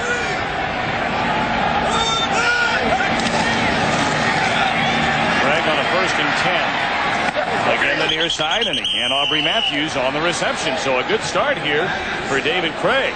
Well, after the first time he was hit by Steve McMichael, he's just bounced right back, gone back there and hit Aubrey Matthews there. You have to look, not great protection, but enough time. You see him going back. Sean Bowens right there working on McMichael. Barry Sanders trying to get a little bit in right there as a blocker. Makes a nice throw, nice completion. Well, we talked about Anthony Munoz and Kellen Winslow having played in Pro Bowls with Reggie White. I know you guys have been there a time or two with Dave Craig as well as they hand it off to Sanders. Broke 1 tackle, stiff arms keyed to the ground, and he's close to the first down, maybe a yard or 2 short. I tell you, Barry Sanders is so exciting when he gets that football. There are very few people in the National Football League who can always, every time they touch the ball, go the distance. Now watch him get to the outside. He's going to bounce it here. A play that's designed for him to have that option, and it's difficult to tackle him one-on-one in open field. He's short. He's hard to get to his legs, but he's quick as a jitterbug. Munoz, you better block him out of the booth. I tell you, he does a great job. Not only was he an excellent tight end, I had a chance to play next to him and watch him, but I tell you, I might be catching that early flight to Cincinnati. Oh, I don't think you have anything to worry about. 2nd and 3. Craig, he is red hot. 5 Sanders, first down for Detroit. Inside the 30, Bryce Paup able to push him out of bounds. You have to believe those defenders are happy to see that sideline when they're having to tackle Barry Sanders, because they can use that sideline and kind of corral him in there and shove him out of bounds. And Green Bay does have to be careful because David Craig is a streak passer. Saw him for a number of years playing against Seattle twice a year. He can get real hot and go for a long time without an interception, high percentage on his completions, and move his team back into this ball game. I want to ask you about your old team, San Diego, here in a moment. 1st and 10, opening drive of the second half. Craig looking downfield, throws, and it's nearly intercepted by T.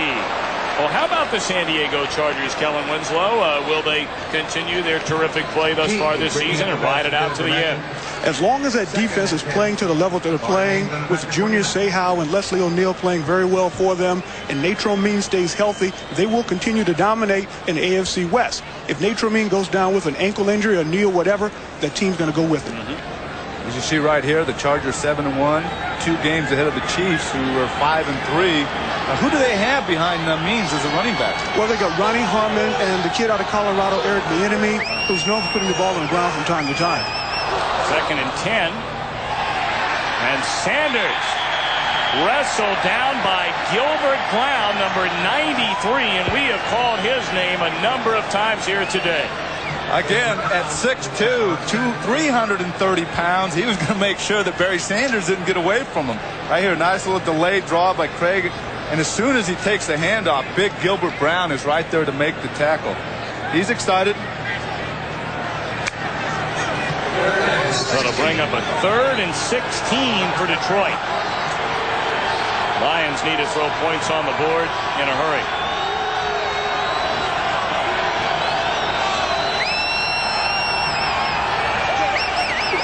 Here comes a blitz.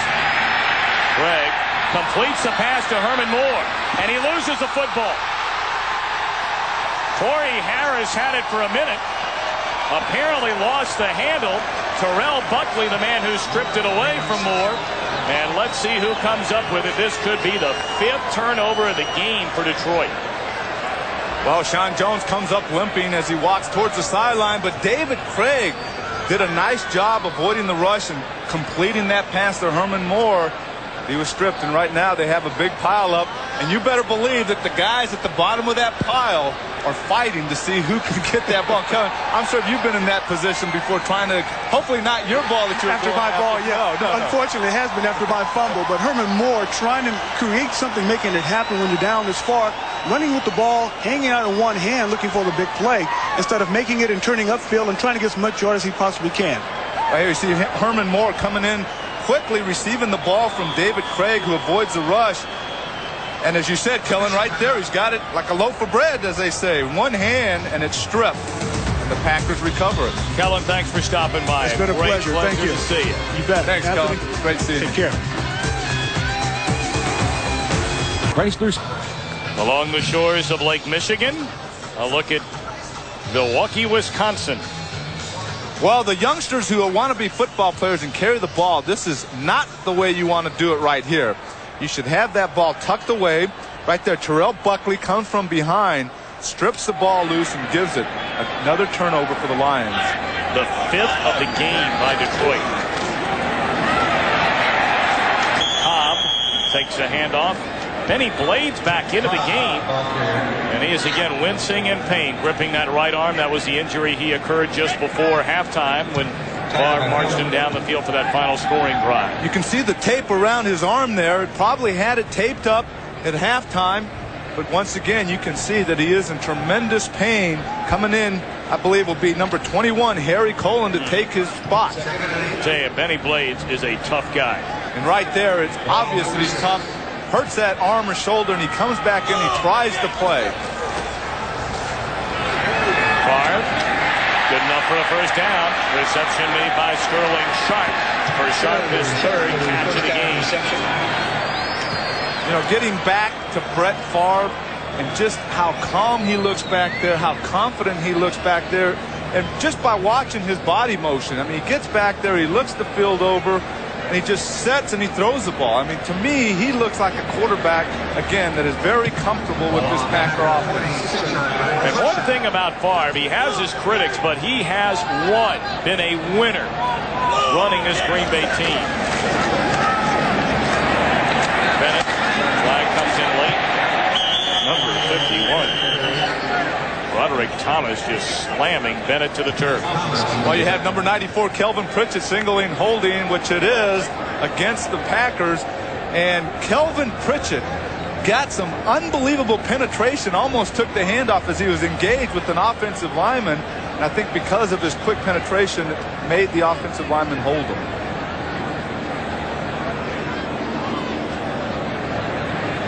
Well, you can read the lips, number 86, Ed West. They call on 86, who right there, he kind of tackles him to the ground. I mean, that was a 2-point takedown there by Ed West. He tried to double team him, and Pritchett just split the double team. I think he was blocking down, and Ed West said, hey, I got to cool this guy down. Hopefully they won't see me, but they caught him. Robert Porcher twisted his ankle in the first half. He will not return. Here's that ankle thing again for the Lions. Favre throws it out to Sharp, and he lunges forward, puts the ball down at the 40. Clock continues to run. You sure that's not a high ankle thing? Right. I think that's the high ankle thing. And he's another player. Last week in up against the Giants in their game, we mentioned Ryan McNeil having to go out before the game and run and check his ankle injury. Porcher did the same thing last week, and I didn't see him out there this week, so it might have felt better during the week. But once again, he's out of the ball game, as you said, not returning because of that ankle. How about that score? Indianapolis in front of Miami. Quite a surprise. And Atlanta in front of San Diego.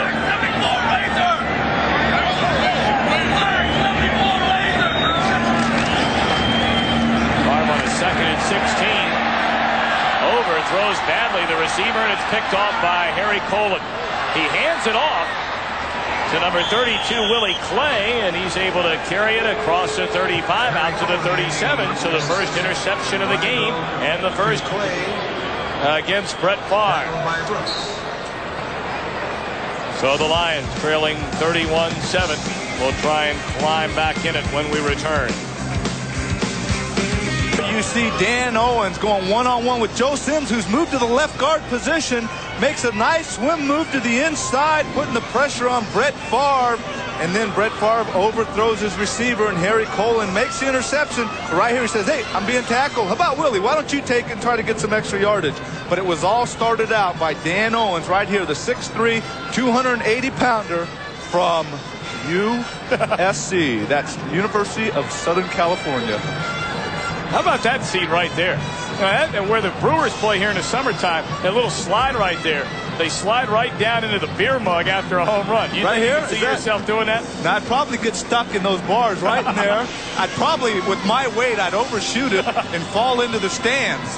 No way would I try that. They would need something that was about that wide, or yeah, maybe a little wider for me, but that's too narrow. I mean, I wouldn't fit. I know there's one part of my body that would get stuck. Several parts, maybe. You mean to tell me if they gave you that seat, you wouldn't take it? What's that again? You wouldn't take that seat if they gave it to you? I don't think so. Because they would clear out the stadium after the game, and I'd still be stuck up there. I mean, it would happen. That's not narrow or wide enough. It's too narrow. That's for sure. This booth isn't wide enough. I tell you, our crew in here is really getting cozy. I mean, we're really bonding together because we're real close. Right. We're really getting to know each other well today. Very well. And it's not a pretty picture. Well, they're working on the referee's microphone. And so that's why we have a slight delay. I want to remind you, if you're looking for action and adventure, turn to Fox this Friday night and meet a new breed of superhero, Mantis. Followed by the show USA Today calls Thrilling and Terrifying, The X-Files. It's all part of Fox's all-new November, coming up this Friday. Well, we have not heard much from Barry Sanders today. 11 carries, 29 yards. And, of course, you're talking about a guy who is on pace to eclipse the 2,000-yard mark on the season, trying to join Eric Dickerson and O.J. Simpson, the only two that have ever done that. Well, first of all, you have to give that Packer defense a lot of credit because they've done an unbelievable job stopping the running game of the Detroit Lions. And again, they've been having to play catch-up because of all the turnovers. And, I mean, that #1 NFL defense really stepped it up today and said, hey, we're going against probably not the best back, one of the best backs in the league. We have to stop them. Still a long way to go, however. 7:55 to play in the third quarter. Greg on a 1st and 10 goes to Sanders, flag on the field, and he jukes one man, a couple of more, and Sanders crosses midfield to the Packer 49, but again a flag down on the field. George Teague tripped him up.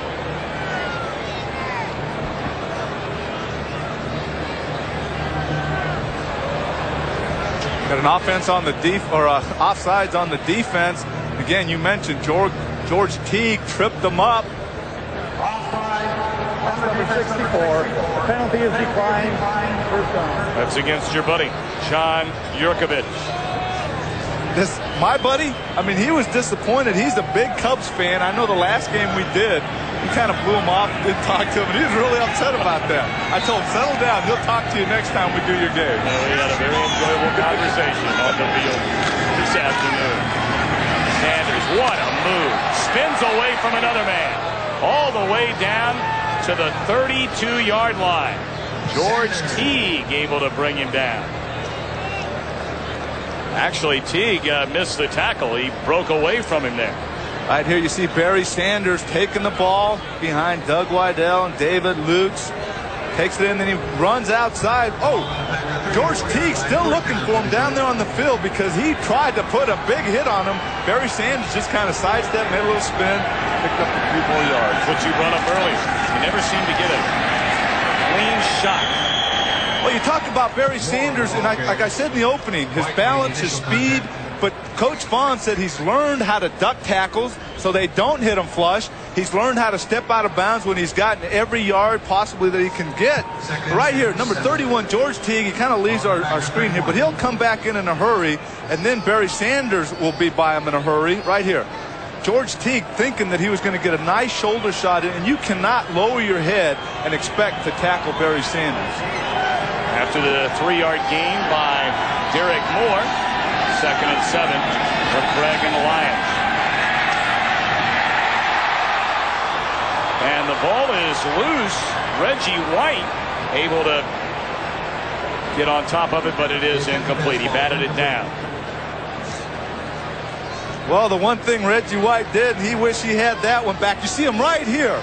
Reggie White, he's being double teamed, so he feels that. And all of a sudden he says, well, if I can't get in, I'll jump up. The ball smacks him right between the 9 and the 2. And here he is. He's trying to get it. Kevin Glover right there thinks he might try to get it, but the ball hits the ground.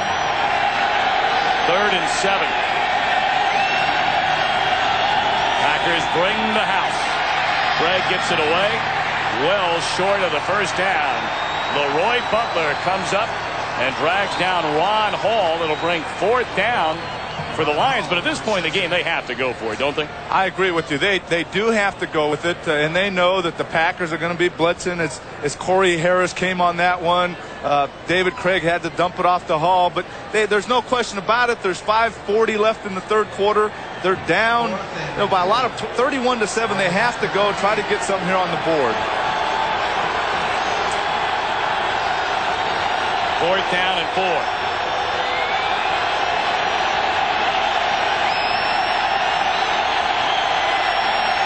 Up, they're coming. Craig throws for the corner. Jump ball. Herman Moore wins and gets in for the touchdown. Well, Herman Moore, the big target at 6'4". He just threw it up for grabs, and more times than not, Moore will haul it in. A 28-yard touchdown reception. And David Craig had to watch the end of that play from his seat. He was on the ground right here. Herman Moore going one-on-one with Terrell Buckley. The ball's thrown up.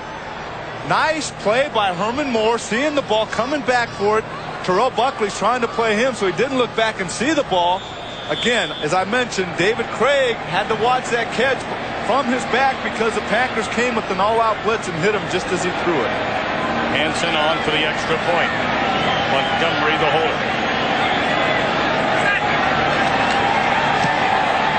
So the Lions have made it a 31-14 game. We have 5:16 to play in the 3rd quarter. We'll be back in a moment.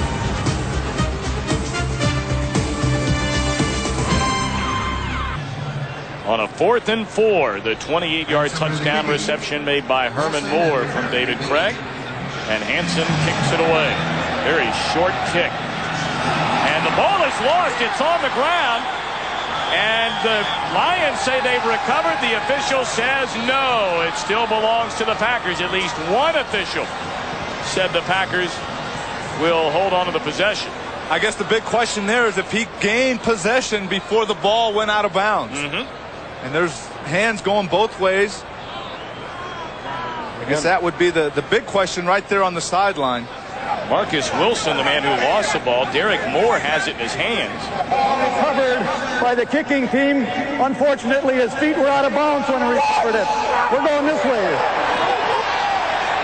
A little editorial comment there by the official using the word unfortunately.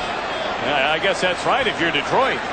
Right here, you see Marcus Johnson trying to dive after it, and the ball's rolling around here. He's saying, oh, where is it? He doesn't know where it is. And you see Derek Moore, as he goes to recover the football, his feet or his foot is over the out-of-bounds line. Therefore, possession stays with the receiving team. And as the official would say, unfortunately, Wayne Fonts would certainly be in agreement with that. So we'll take a break in the action. 31-14, Green Bay. Shot of the Milwaukee County War Memorial, dedicated back in 1957 to honor those who fought for our country. Here at County Stadium, a 31-14 Packer lead, a 1st and 10. And the hand Edgar Bennett. Good play defensively made by Broderick Thomas. Well, Tom, one of the changes along that Green Bay offensive line, we have Guy McIntyre who is being rested. Right here we have Paul Hutchins, number 67, out of Western Michigan, 6'4.5", 335 pounds.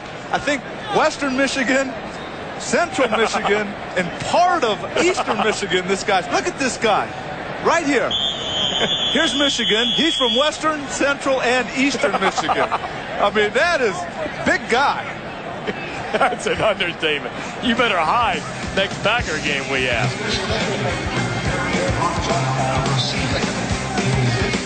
And Anthony. Well, you get a look at Edgar Bennett. Dorsey Levens came in on that last play. A penalty to win against Green Bay. Well, once again, pressure on Brett Favre by Dan Owens, and he had to dump it off. Notice the Lion defense a little confused. Tracy Scroggins running in and running back off the field. Reggie Cobb breaks a couple of tackles. He's out across the 35. And I tell you, you have to admire the courage of Benny Blades here today. He is in just tremendous pain. You can tell from his every movement, yet he keeps coming back. Well, he's a fighter, and especially being down 31 to 14. He still wants to be part of this. Hopefully they can score some more points and get back into the game. And there's no way that he wants to be out of this ball game. He knows the importance of this game, and he wants to be in there regardless to how much he's hurting. And you know he's in tremendous pain.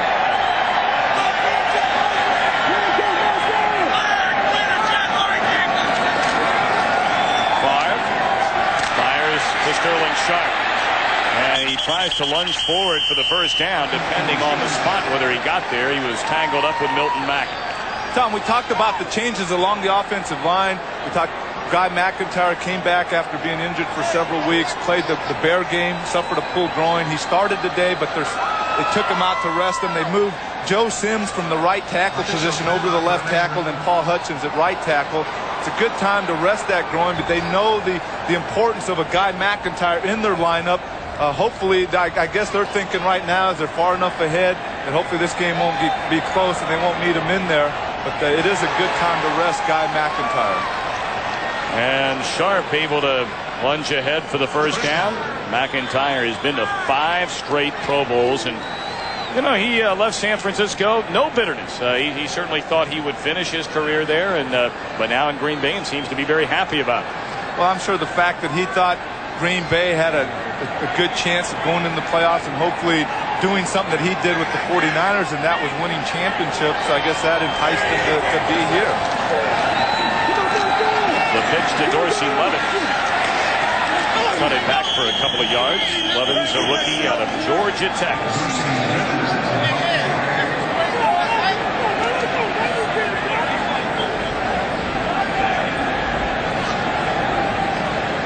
That is Levens' first rush of the season. So he's getting a chance now after the injury to Edgar Bennett.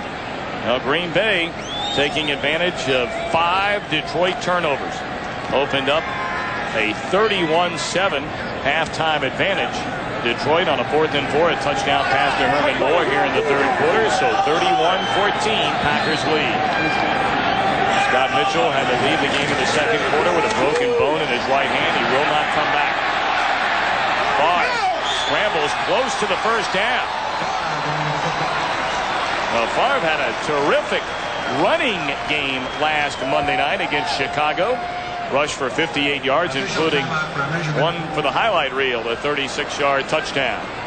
Well, one of the impressive things that Brett Favre's been able to do as he comes back right here. Number 4, the quarterback, nice little fake to Reggie Cobb, and he rolls to his left, pumps right there, but he decides to run, and a nice block right there by Ed West, the tight end, to give Brett Favre a little more room to get hopefully that first down, which they do get.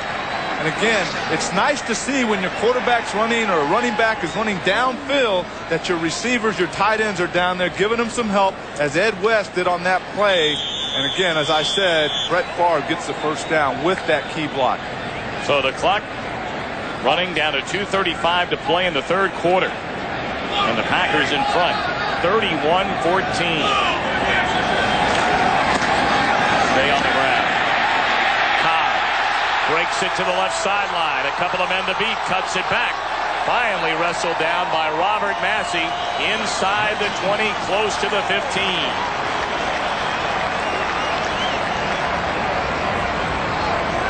Well, the Packer offense came out early in the game. They weren't able to run the ball that well. But right here, they've been able to to bust a couple of these loose, and Reggie Cobb gets through there, makes a nice move, and all of a sudden he's off, but he realizes that Benny Blades has the angle on him, so he slows down, tries to cut it back, and Robert Massey makes the tackle.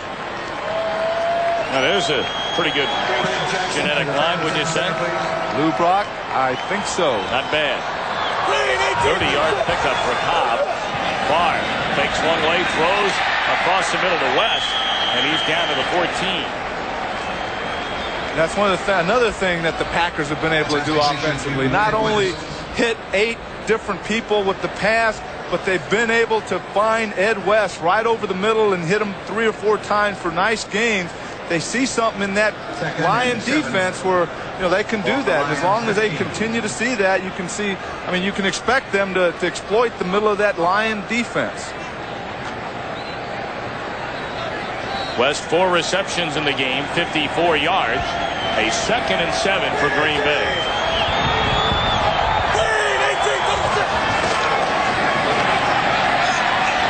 They give us to Levin. He's down close to the 10. A lot of times you come into a game with your game plan. You have certain plays that you probably know for sure that you can run, but in a situation like this, the third quarter's running down, they have a 17-point lead. This gives your offense a chance to really run some of those plays that you might not have a chance to run when there's a close game. So watch for them maybe to use something different that they've not been able to use maybe early in the game or in some of the games they've played this year. A little longer than a yard needed for the first down. Call it third and about a yard and a half. Inside handoff. Cobb breaks to the outside. Touchdown, Reggie Cobb.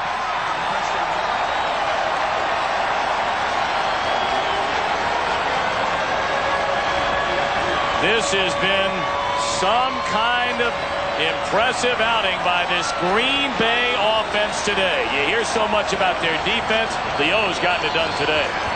Well, Reggie Cobb coming from behind the left tackle, a little counter play coming across the backfield. One man to beat, and that's former teammate Milton Mack from the Buccaneers. But Reggie Cobb gets enough to get into the end zone for 6. Mackey on for the extra point, which would give the Packers a 38-14 lead. Who would have expected this? 4 seconds left to play in the third quarter from County Stadium in Milwaukee. It's 38-14 Green Bay. As we look at the run again, you see motion there by Reggie Johnson coming across. And Reggie Cobb comes from across the backfield. And as he comes across, there's nobody there. Everyone had pursued to the side he was on. And he comes across, nice little handoff there. One man to beat, and that's a defensive back. Gets into the end zone. Well, you know, you start looking around and how this game and some of the others might affect wild card positions at the end of week 9 in the NFL. And Chicago in front of Tampa Bay. Certainly plenty of time to go in that one. And Atlanta, surprisingly, in front of San Diego. Well, Barry Sanders, it certainly has been a different week than that one in which he played against the Giants last Sunday. 146 yards last week and 45 yards with 1 quarter left. As I mentioned earlier, this Packer defense knew they had a big job ahead of them. And so far in 3 quarters, they've basically said, hey, this guy is not going to beat us. If they're going to beat us, they're going to have to do it with the pass. It hasn't happened.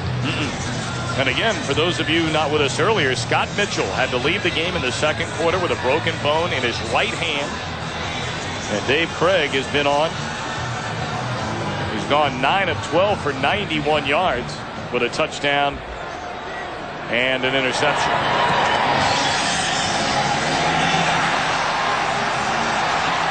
And Moore looking around for the football. And then he brings it out to the 28. So that'll be the end of the third quarter here in Milwaukee. Our score, Green Bay 38, Detroit 14. Our coverage will continue after this message from your local Fox station. Back in Milwaukee's County Stadium, a 38-14 Packer lead in Cheeseland. They didn't have their cheese heads on, though. House of Curd. I'd say a lot of friendly fans around here. Right here. Big stat, right? Second quarter, 21 points for the Packers. Let's get back to the fans. You and I got an invitation to eat a little lasagna with the tailgaters. You might have to check them out after the game. You take that to the bank. Craig fires, and the pass is caught by Brett Perriman. Trying to get back on his feet, and George Teague tracking him down. Well, you got to be working up a little appetite. You've been here for a while. Yep, I guess. I smell all that food as we walked in and saw those dogs on the grill, and then she mentions lasagna. I mean, I was like, Tom, you go handle the game for a little bit. I'm going to eat some lasagna. Craig running around in the pocket all day to throw. And has to throw it away. See, we got in Thursday night, spent a night in Green Bay, came down to Milwaukee. Yeah, it took us 5 hours to drive down here. It's only 90 miles away. Well, you slept. You slept the whole trip. Right here you see David Craig going back. Little pressure, not a lot. He kind of steps up a little bit. Avoids a rush by Reggie White. Rolls to his left. Looks it over again. Says, okay, who do I throw to? Okay, keep moving. Keep going. Man, he's like, okay, maybe I'll just throw it out of bounds. He had maybe 10 seconds there.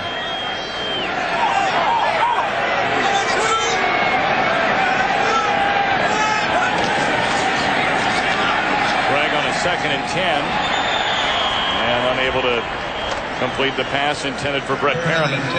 I believe. I'm sorry, go ahead. Yeah, I was going to ask you, if you're Wayne Fontes, and there still is 14:22 to go, and the game not over yet, but it's going to take a miracle just about for his team to come back. He really thought his team was starting to get things together, and now clearly a couple of steps in the wrong direction. Well, again, and I don't want to harp on it, but he really did think they were coming around. But when you have all those turnovers, well, that takes you big, giant step backwards. You can't afford to have all those turnovers, especially against an excellent defense and then an offense that's really going in the right direction. Looked like Gilbert Brown jumped a little bit early. Free play. They fire down to Herman Moore. Makes a reception down close to the 10. Terrell Buckley, a touchdown-saving tackle. There was early movement. And it looked like number 98, actually, Gabe Wilkins, who jumped across the line. So a good work there by Craig on a 49-yard throw to Herman Moore. First down. Well, it was a heads-up play by David Craig. Go ahead and go through with the play. Right here, see Herman Moore one-on-one again with Terrell Buckley. Kind of goes to the outside, and the ball's thrown. Nice throw by David Craig. And then he makes a touchdown-saving catch. Not the easiest tackle to make for Terrell Buckley. You have to realize he's 5'9". Herman Moore 6'3". 6 receptions, 131 yards, and a touchdown for Herman Moore today. Sanders hit as soon as he took the handoff by Reggie White. Who else? Oh, he's excited. You usually don't see that out of Reggie White. He gets excited. I'll tell you, they have a lot to be excited about. You know, it's good to see a guy that hardly ever shows emotion, show some emotion. He knows that he has stopped probably the best back in the league, or one of the best backs in the league.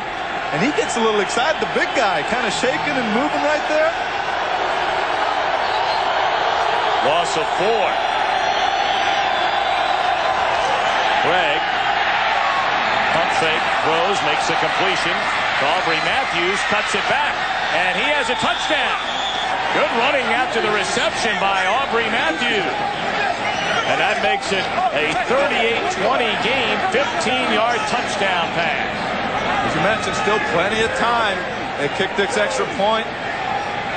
They're going for 2. They're coming in, they're signaling going for 2. They're not out of this ball game by any means. The thing that was impressive was that second effort by Brett Perriman. Caught the ball and wasn't satisfied. I'm sorry, Audrey Matthews wasn't satisfied with just catching the ball, but determined to get into the end zone, which he did. Reggie barking at the official. You see a defensive lineman doing that, you have to realize that maybe he's not too excited about the offensive lineman, maybe grabbing a little clock, maybe holding a little bit. It's the first time the Lions have tried on a 2-point conversion all season. 4 wideouts into the game. Jump ball for Herman. That's going to be interference. Yeah, he just grabbed a hold of it. I could even see that up here, and I'm not wearing black and white. Well, as I mentioned, Terrell Buckley 5'9", 176. Herman Moore 6'3", 210. That as we see the holding call against the defense, that's the logical way to go. 6'3", excellent vertical jumper. Put him against the smaller defensive back, throw it up, let him go up for it.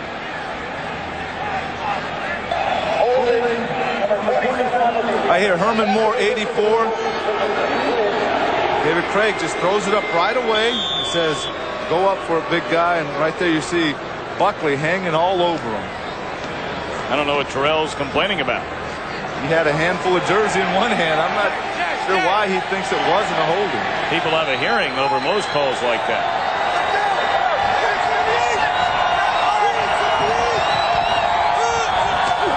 From the 1-yard line. Oh, they're going to get it. 2-point conversion is good to Perriman. And that makes it a 38-22 game, and we still have 13 minutes and 14 seconds left to play. Don't count out the veteran Dave Craig just yet. And they're full. As we look at David Craig's touchdown to Aubrey Matthews, once again, a little pump fake. Then as he's going back, throws it up. Matthews makes the catch. Then all of a sudden, it's all effort from there on out. Makes the touchdown. Coming back in the Lions. I think they might try an onside kick here. What do you think? Well, it looks like it. Got about 10 guys over it. And there's a... Oh! Got it. Herman Moore's got it. A flag is on the field. I think Green Bay left too soon. They're probably going to be whistled for offside. I mean Detroit, I apologize.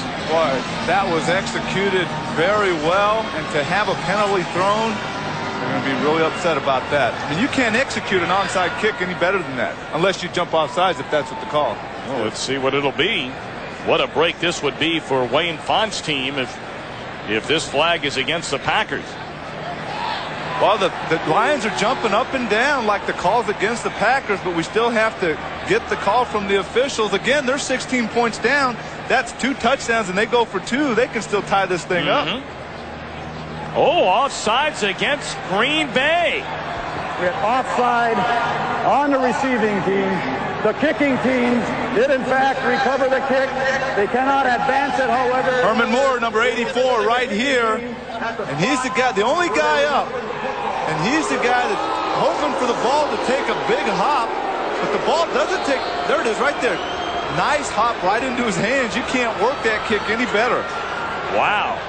So with 13:09 left to play here in the game, all of a sudden, the Lions believing they can mount the charge.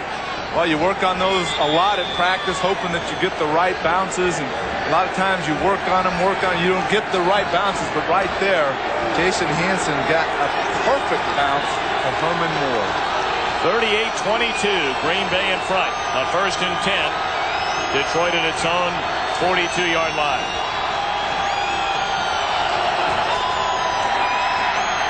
Craig, pump fake, ball squirts loose.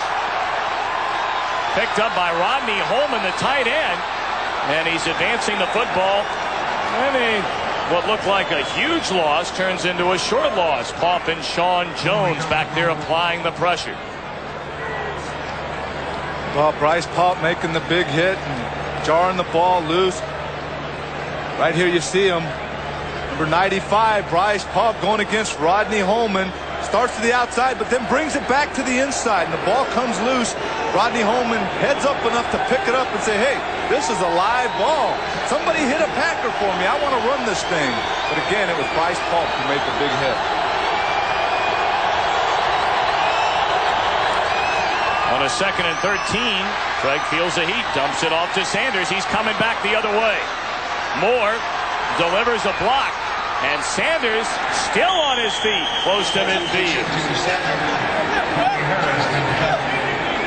He might only have 45 yards rushing, but when he touches the ball, it's exciting. Every time, just about, even if he struggles to get back to line of scrimmage. You see number 20, Barry Sanders, right there.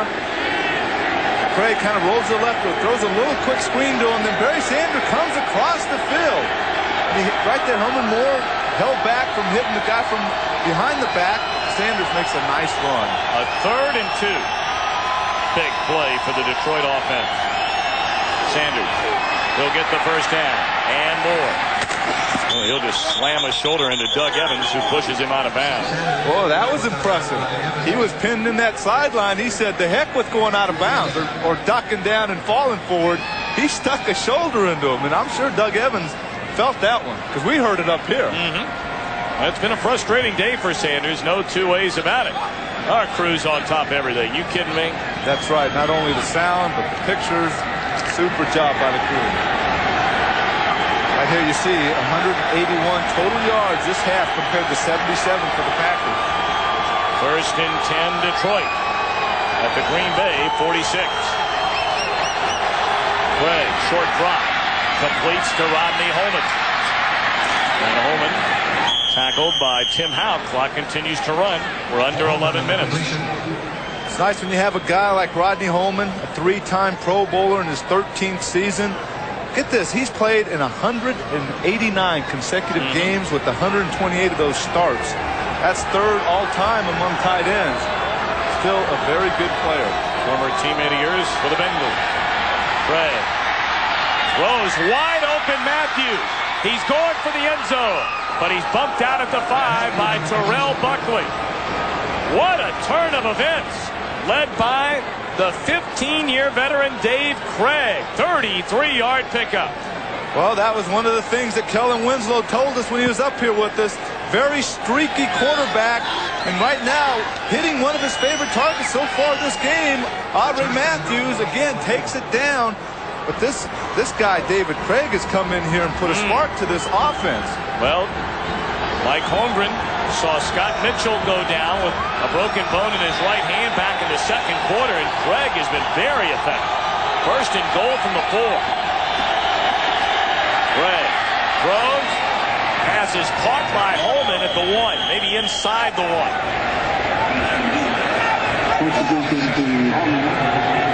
We're under 10 minutes left. He did mention a former teammate of mine, Rodney Holman. We played together for 11 years in Cincinnati. Considered at one time probably one of the best tight ends in the league. Well, number 76, Scott Conover, has checked into the game. 4th-year pro out of Purdue, and he is an eligible receiver. Also, Tom Beer, 48, Derek Moore. They like going to him in these situations. Tries to go over the top, denied by the Packer defense. Well, they're hooting and hollering, the fans down in the end zone. Well, you mentioned Scott Conover, number 76, 285 pounds. They want to get some bigger bodies. Right here you see it. See the Packers really winning that one. They took the line of scrimmage, and they have the backers filling in there. I'd have to give that one to the Packers because they did push the Lion offensive line backwards. 3rd and goal.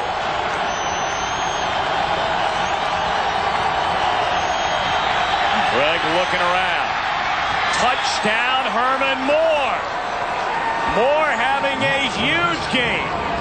And that brings it to 38-28. And they have to go, don't they, Anthony, for 2 points again? I'd say they have to go for 2 because before this score they were down 16. They have to go for 2, then they'll be within 8. Craig gets back there, nice patience, looking over, doesn't panic. He looks to his left, then he comes back and looks to his right and hits Herman Moore along the end of the end zone for a touchdown. We got a ball game here, pal. We sure do. We sure do. And again, getting back to the spark that this line team, number 17, the 15-year vet, David Craig, and they're going for 2. If they convert, it makes it 38-30. Craig throws, caught, the 2-point conversion by Brett Perriman. And all of a sudden, Green Bay's lead, what once was 31-7, is now down to 38-30. David Craig has thrown 3 touchdown passes in relief. We have Brett Perriman, number 80, as they go for the 2 points after their touchdown. Pushes off a little bit, takes him in, comes back to the ball. Nice play against Doug Evans. And Brett Perriman gets a little physical right there to get that separation. So the kickoff, and it's handled by Robert Brooks. And he runs out of bounds at the 30. So the Detroit Lions have come up with 23 points here in the second half. They trail by 8. Still lots of time left here in Milwaukee. And look at the scoring by quarters here today in Milwaukee. First half, you have the 21 by Green Bay, but the second quarter and then the fourth quarter are the two big quarters. One for Detroit, one for the Packers. First and 10. They go to Reggie Cobb. Breaks it outside. And a good pickup on first down. Picked up nearly 8. Thomas and Mack on the tackle. Tom, not only has the Lions outscored the Packers 23-7 this second half, but total yardage at halftime it was Green Bay 238 to 92. So far in this fourth quarter it's 334 to 321. As you see, Guy McIntyre, who was pulled out in rest, probably because of the groin. Right there you see a winner of 3 Super Bowls with the 49ers. Well, they rolled up big yards with McIntyre in the game. They have done close to nothing with him out of the game. Second and 2. And good enough for the first down. The handoff to, again, the rookie Dorsey Levin. Well, the good thing about it for the Packers, they're still up by 8. And they have the ball as the clock goes down just below 7.5 minutes. So it's not like they've lost the lead. They're still up by 8. If they don't score here, the Lions still have to score and go for the 2. But, you know, all they have to do right now is Brett Favre has to get in that huddle and say, hey, guys, we've been able to move the ball a lot this game. Let's just be patient and let's just go back to what we're capable of doing. First and 10. Back on the ground. Penalty flag comes in. Reggie Cobb picks up about 6. Massey on the tackle. Tom, to me it appeared that Tracy Scroggins, number 97, might have come across the line of scrimmage a little early. You see the official signaling offsides against the Lions. Maybe in a hurry, just a little too much.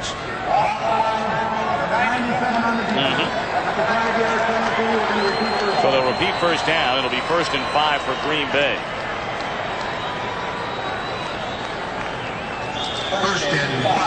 Again, we see here the first half, 238 to 92.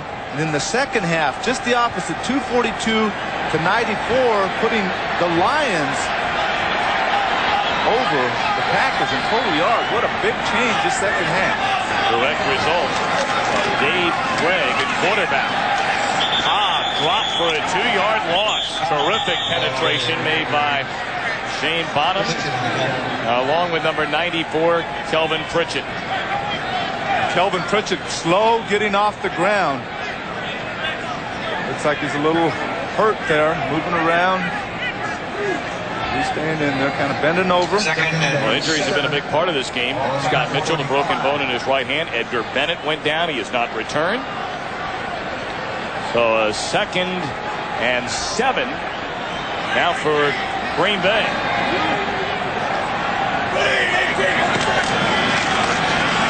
And off to Cobb. Big hole, first down to the Detroit 47. This Packer offense has done exactly what they've needed to do. After the Lions have made a run, they're down by 8. They're just starting to pound the ball, run the ball effectively. Great look. I feel like the running back wanted to take the handoff. Reggie Cobb takes it. I would have done that, cut it to the left, see the hole. I would have gone through there. No, you wouldn't. I felt like I was right there. Nice shot by the crew on that one. That's as close as you're going to get, my friend, to taking a handoff out of the backfield. Then again, looking in those eyes, I wouldn't want to take the handoff. First and 10, back to the ground with Cobb. Spielman races through and trips him up. And now the Lions want to stop the clock. 5:05 left to play here in the fourth quarter. And Green Bay leading a charging Detroit team 38-30. We'll be back with more. Don't you dare go away.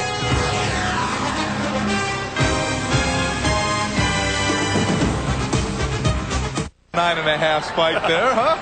Little height on it after it hit the AstroTurf. Not bad. Barr. Oh, it was tipped and nearly intercepted. If Robert Massey comes up with that football after the tip, they're looking at a 2-point conversion to try and tie. So now a 3rd down and 11. Well, look at Brett Favre going back right here.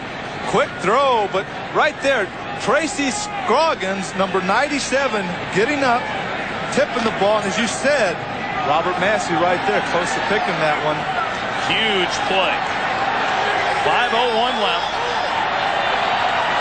3rd and long. And here they come. The blitz. Favre nearly went down. He'll have to take it himself. And he is close to the first down, depending on the spot. He needed to get to the 36. Well, he showed some nice athletic ability on that one. He went back, was pressured, slipped, almost fell to the ground, but regained his balance and made a nice run. And they will measure this one to see if he has the first down. This is going to be very, very close.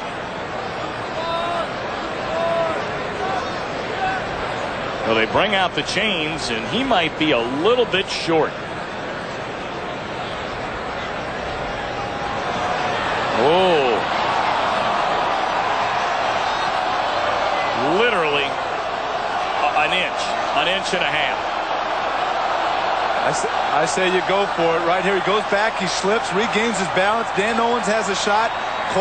Can't quite get to him. He fakes a little flip there that might have stopped the defender, but then he gets almost enough for the first down, and right now they're going for it on 4th down. And this season, Green Bay 5 of 9 on 4th down attempts.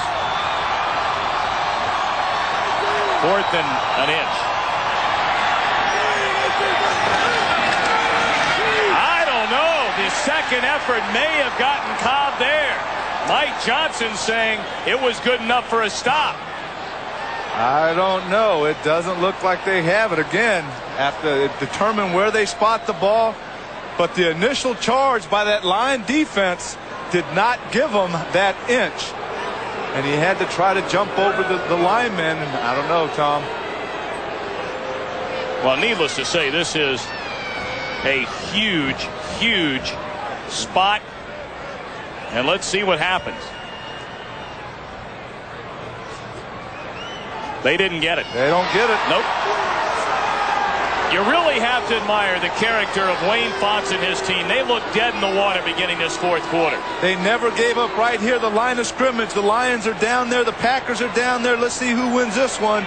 There's no room for Reggie Cobb to get over the pile, and he just kind of rolls out, tries to fall for the first down. Mike Johnson makes the stop, but there was a big pile up there. You have to give that Lion defensive front a lot of credit, and this Lion team a lot of credit, because they have continued to fight and fight this second half. All right, here we go. 4:13 to play. From their own 37, Craig completes the pass to Rodney Holman out across the 40. Ball comes loose. Ballens picks it up there saying he was down. Craig is hit on 18 of 23 for 227 yards and 3 touchdowns. Look at that. Mitchell here 5 for 15 for 63 yards before he went out.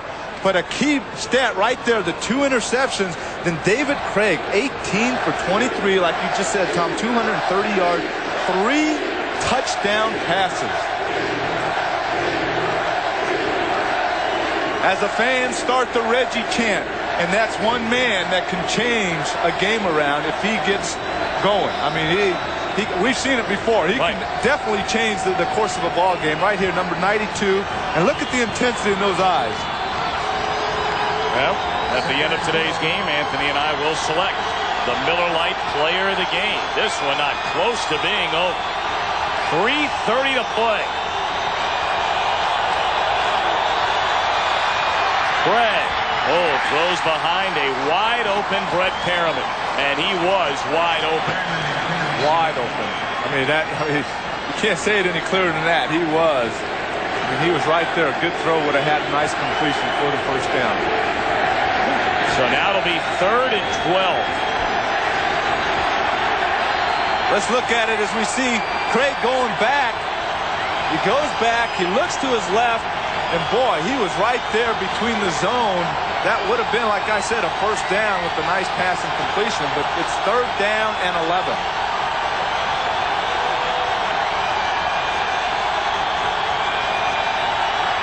Craig throws, caught, short of the first down. Perriman, short by about a yard. Clock continues to run. This is a big play. They just can't walk up to the line and spike the ball because it's 4th down. No, they're saying he was able to stretch ahead for a first down. I beg your pardon. Boy, they got the mark on that one. Keep the drive going.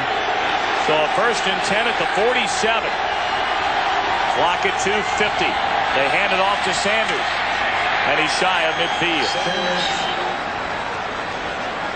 Earlier we talked about the fans chanting Reggie, Reggie, and one of the things the Lions are sure they're going to take care of. They're going to make sure that that guy doesn't beat him, and they've been double teaming Reggie White this last drive here. Craig dumps it off to Sanders, and he's unable to get out of bounds. He's across midfield down to the 46. Corey Harris on the tackle. And they'll try and get off another play, I'm sure, before the 2-minute warning. 3rd down and 5. Craig caught by Moore.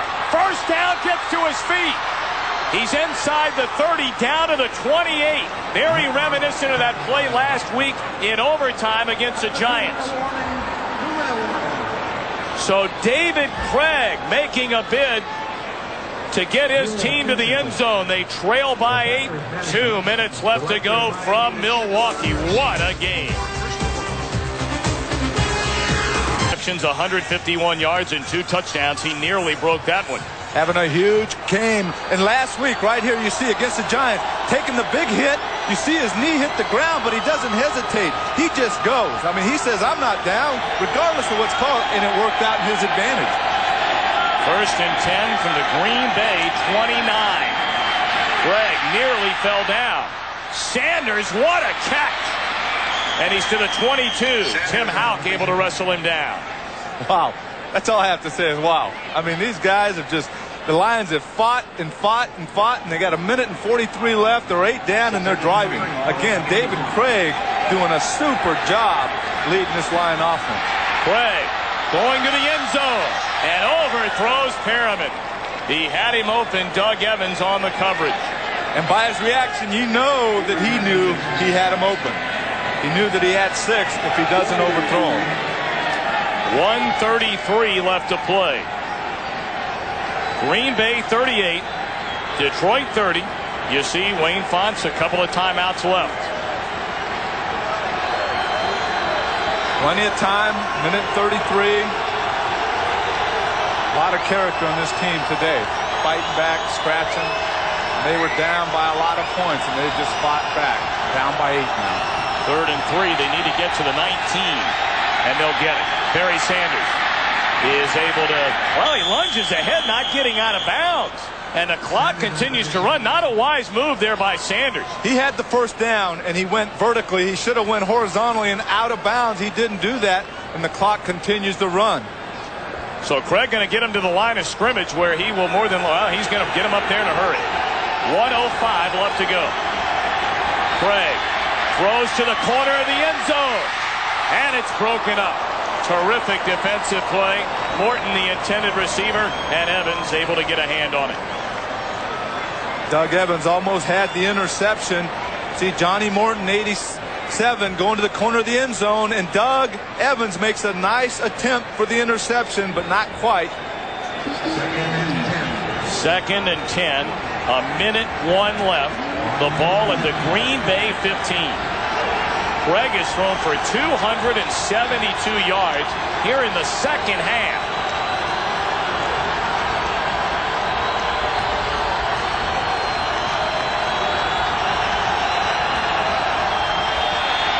Craig, pump fake, rolls to the end zone, and again he was looking for Johnny Morton. Good coverage by the Packer defense. Craig doing a nice job. He's rolling to his left as a right-hander, and that's very difficult to throw the ball when you're rolling to your left. Oh, he still put a little mustard on that ball. I want to remind you, coming up on the NASDAQ stock market post-game report, JB and Terry along with Howie get you up to date on all the action from earlier today.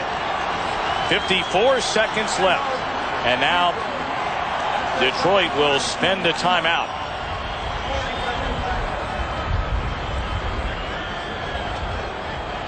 We'll be right back. A huge 3rd and 10 from the Green Bay 15 is right around the corner. 54 seconds left. The ball at the Packer 15-yard line. A 3rd and 10 coming up. Well, of course, they have to score a touchdown. After they score, if they score, they have to go for the 2-point conversion. Then you have to look on the other side of the ball. The Green Bay Packer defense has to be exhausted. They've been on this field a lot of time this second half. And when you're rushing the passer as much as they've been rushing the passer this second half, that takes a lot out of defensive linemen. And you see the scoring by numbers. 31-7 Detroit at halftime. At the end of the 3rd quarter, it was 38-14. And here it is, 38-30 on a 3rd and 10 from the 15. And the whistles blow. Play is dead. A couple of flags down on the field. Yep, took him too long. Boy, that's almost inconceivable after a timeout.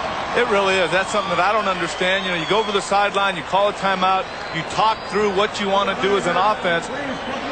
To come back on the field and to be called for a delay of game just doesn't make sense. And getting back to my point about the Packer defense, you have to understand they played a Monday night game, and you know they come back on Sunday, so they got to be even that much more tired.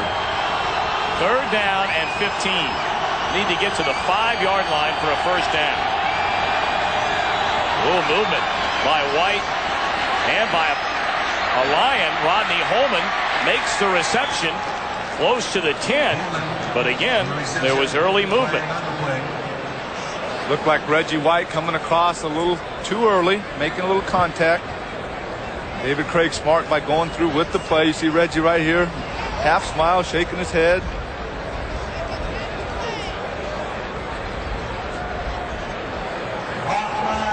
As we look right here, number 92, Reggie White coming across, throwing his arms up, knowing that he came across. But then getting back to the offense, David Craig knows that he jumped offside, so he's going to go through. You never know. Might have thrown a touchdown pass, and it would have been good, but he did go through with it. So that penalty brings it back to the original line of scrimmage, a 3rd and 10 at the Packer 15. Green Bay leading by 8. Craig steps up, flips it underhand to Sanders, and it's ruled incomplete. Sean Jones, who leads his team with 7 sacks, applied the pressure. Well, the veteran Sean Jones, in his 11th year from Northeastern, just quietly goes about doing his job. Then when they need a big play, there he is, number 96, to make a sack on David Craig. And they're saying it is a sack. Well, he tried to throw it, but he was in the grass. You see Sean Jones up at the top of your screen, working against Lomas Brown, and he's been pretty quiet all game. Lomas tries to cut him, and he's effective. But as Sean Jones falls forward, David Craig tried to step up and get away from the rush, and Sean Jones is right there to make the sack. Well, the Lions have spent their last time out. I want to remind you, today's game was produced by Roy Hamilton, directed by Billy McCoy. Studio was produced by Scott Ackerson and directed by Bob Levy. The executive producers of Fox Sports are Ed Gorin and David Hill. Our spotter, Terry Kane, and our statistician, Dick Bossing. Been with us each and every week and done a terrific job. All right, here we go. The number 1 defense, led by its coordinator, Fritz Shermer. Well, they have one more chance here. 4th down and 15. The number 1 defense trying to hold this Lion offense from scoring, or at least getting a 1st down. They can still get a 1st down here. It's a long way to go. 4th down and 15. They need to get to the 5 for a 1st down. 4 wideouts into the game. Sanders, the lone setback. Craig looks downfield, goes to the end zone. It's broken up again by Doug Evans. So the charge has come to an end for Dave Craig and the Lions. The celebration is on in Milwaukee. Well, Doug Evans, a nice play to break that 4th down play up in the end zone. Again, they have to be happy with the results. You see Craig looking to his right, gives a little pump, tries to go to Aubrey Matthews, but right there, not only is Doug Evans there, but also George Teague's there. And Doug Evans just about makes the interception. Well, it looks as though Green Bay's going to win, but Anthony, you pointed out, one thing the Lions can walk away from this one, no one can question the character or the guts of this team. Well, also, that's true. Character, a lot of character, a lot of fight in this team, but also they can look at this second half and say, hey, when we eliminate mistakes, we can play with anybody. They turned it over 4 times in the first half, 5 times in the first 3 quarters, and that's why they fell so far behind. And for the Packers, a huge win because Minnesota is losing against New Orleans. Brett Favre is our Miller Lite player of the game, and why not? The numbers don't lie. He had a great first half. Great first half and a super game, 24 of 36 for 237 yards, 3 touchdowns. And as you mentioned earlier in the game, he's cut down in interceptions, had 1 today. But as Coach Holmgren told us over the weekend, he's coming along, going in the right direction, and this adds to his progress. So for Anthony Munoz, I'm Tom Brenneman saying so long from County Stadium in Milwaukee. Our final score, Green Bay 38, Detroit 30. Coming up next, the NASDAQ Stock Market Post-Game Report. Right after this message from your local Fox station, you've been watching Fox Sports coverage of the National Football League.